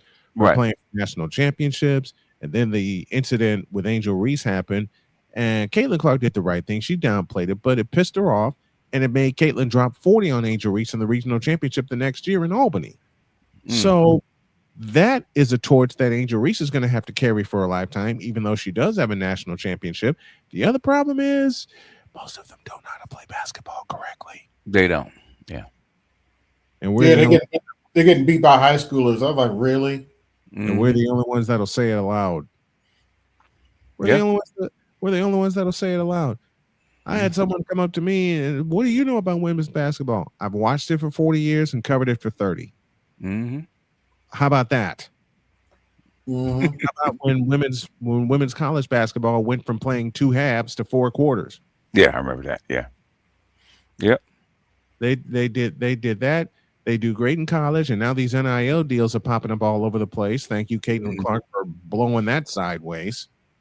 And now, and Deion Sanders for doing it in football. That's really blew it up. Deion Sanders also. Deion Sanders also. But what's pissing the WNBA off, and what's pissing Captain Engelbert off, is that I'll equate it to this: Caitlin Clark, in a way, has become Michael Jordan in terms of marketing, who you need to market and who you need to protect. That's how you bring in a bigger piss load of money. You protect your stars. Magic and Bird showed up in 1979. Larry O'Brien said, okay, these are 2 of our guys that are going to carry us forward. 5 years later, Michael Jordan showed up in 1984, just about the time that David Stern became commissioner. Because remember, Larry O'Brien passed away before the NBA Finals. In fact, he passed away before the draft. Larry O'Brien passed away before the draft, and David Stern was elected commissioner in 1984. And David Stern was the one that announced Michael Jordan at the podium. And David knew then what he had. Kathy Engelbert's problem, she doesn't know what the hell she has. She knew what she had. She knew what she had because the money was coming in. She knew what she had. And she's crediting herself for making the deal. You didn't make that deal. Adam Silver made that deal. Yeah, he made that deal. I'm talking about the television deal. Oh yeah. Like, bitch, you didn't make that deal. Adam Silver made that deal, and now he's going to pull it. He's gonna he's gonna pull it. Yep, because he's about to yank that motherfucker right up from under him, and they won't know what hit him. And Caitlin Clark gonna laugh her ass off all the way to the bank because all of her deals were secured at Iowa. Yeah, they were. And the funny thing is, man, you can't even turn a profit because women are actually spending more. Yep. Anybody? Yeah, it's just like wives, okay? It's just like wives, okay? You give them more money, guess what happens? You still broke. It's because they spend more. As I said, Angel Reese, anybody? And we know the W is one big fat ass gynocracy anyway. I was one of the first ones to say that, and the criticism that are still rolling in about that line. BTS, I have a question. Yes, sir. Go ahead. How do you tell somebody not to sexually objectify you but when I look at your Instagram, all I see is pictures of you in a bikini. Shame, You know guilt, who it is. shame, guilt, and need to be right. They don't like to be shamed. And some people are And actually you shamed. know the exact player he's talking about, BGS. I know who you're talking about. Yeah, and guess how she's making her money? Yeah. And don't get it twisted. She is fine, but still. And the thing is, Sophie Cunningham is following the same playbook. You know, if somebody said, "Sophie, really?" Because she's got this skimpy bikini on, I said, "Sophie, get your money." I ain't mad at hey, now don't get it twisted. I'm not mad at them for getting their money now. Right? They hate Sophie Cunningham because she says, I'm gonna get my bag. Okay, to hell with y'all. Mm-hmm. I'm gonna say what I need to say to get my bag. To hell with you guys. I don't care. You know, I ain't I love her playing this. podcast. Yeah, Calls it right down the middle. I love her podcast. I love her podcast, and she said I wanted to come to Iowa. Yeah, I wanted to come to Indiana because I knew I was gonna make my bag. Okay, I'm gonna come here, play hard, and I love the fans and I love the attention. So I don't mind playing with Caitlin Clark or behind Caitlin Clark. Okay? The rest of the teams in the league, are so jealous of the Indiana Fever because of all the attention that they've gotten since they drafted Caitlin Clark. Indiana's attendance has quadrupled. Yeah. Every game has been sold out for every home game. No, hell, every game, period. Yeah. Has been sold out for the last 2 years. Other teams wanted to duplicate that. They hate her, but they love the money that she brings in. They love the money that she brings in, but they hate her. Which is it doesn't make sense to a man, but it makes sense to a woman. I never understood, which is why when Marina Mabry got thrown to the ground by Sophie Cunningham, which had her suffer a technical foul, Sophie walked off the floor and gave her the finger. Was like, "I'll do it again. I'll do it again." Yeah, I'm protecting my teammate. I'm protecting my golden goose. Fuck all that. Okay, I'm protecting my girl. Fuck a whole lot of y'all. Yeah, because y'all ain't paying me, and she is. You know what? The other thing is, at the end of the season last year, when Indiana played Vegas, So what? She cute white girl. Okay. Mm-hmm. Yeah. What I'm saying is they're jumping on her because she's showing up. You know what? That's where the money. We said that. I mean, someone said that before Caitlin got here. Yep. How they gonna make money? Drama and clothes. Okay, that's where your money. Yeah. Sophie has the body. She need to make that money. Yeah, she is. Yeah, she is. I ain't never seen no NBA players do catwalks like the WNBA. Okay, they do that on purpose. Sell clothes. Of course. And these dudes walking in sweats and in overalls, shit like you don't want to make no money. Mm-hmm. At least come in with if you're gonna wear man clothes, at least make it stylish and come in. You can actually sell it to the studs. The other thing is, the other thing is with the W, when Game 5 of the Las Vegas Aces, I nearly said Golden Knights. I'm sorry, I'm tired. The Indiana Fever and the Las Vegas Aces happened. The Aces, if Asia Wilson was so good, and I said this on my show the following day, they should have blown them out the joint. Yeah. They were up 14, and Indiana came all the way back and nearly snatched that bitch in overtime. Yeah. I have to give Asia Wilson credit for one thing, right? That team at the beginning of the season was dead. In the water. Dead in the water and sinking. And they found a way, and they came all the way back. And she willed that team back to a championship. So I can't say nothing about her, okay? Is she as good as Aaliyah Boston? Probably not. But thing is, I have to give her credit. Okay, she willed the team back to life. I'll do that. I'll give her credit. But Aaliyah Boston was locking her ass up in that fifth and deciding game. Yeah. There's one play in that game, and I think I told you about this. There was a phantom foul called late in the fourth quarter. Oh yeah. That fouled Aaliyah Boston out. Yeah. Vegas took control in overtime. Yep. That was it. These memes on Facebook doing too much. These memes on Facebook doing too much. They talking about should Hillary Clinton run for president? Oh, good Lord! You think Trump is bad? You know, the last thing you want is Hillary Clinton as president, especially this version. You do not want that. Not at all. Anyway, folks, I'm gonna jump off. Yeah, I'm about to go. I'm about to cut off Same too. here. Yeah, it's same that time. We've been on for almost 3 hours, and Yeah. All right. we're done watching the we're done watching the simp. Well, you Panda-Bear got Round through it. You did better than me. So I wouldn't have, on my own, I wouldn't have been able to get through it. AB, no. thanks. BGS, love you, partner. Thanks for everything. I appreciate y'all. I'm going to bed. Me too. I'd like to thank everybody that came through. This is ABMedia83. This is ABMedia83, and I'm out. Peace. Yo, this is ABMedia83. To support the channel, hit the Cash App. Also, be sure to like, share, and subscribe to the video. Also, be sure to hit that bell notification so you can be notified the next time I upload a live stream, video, or short. And always, always remember, guard your image, guard your peace. Keep it moving. This is ABMedia83, and I'm out. Peace.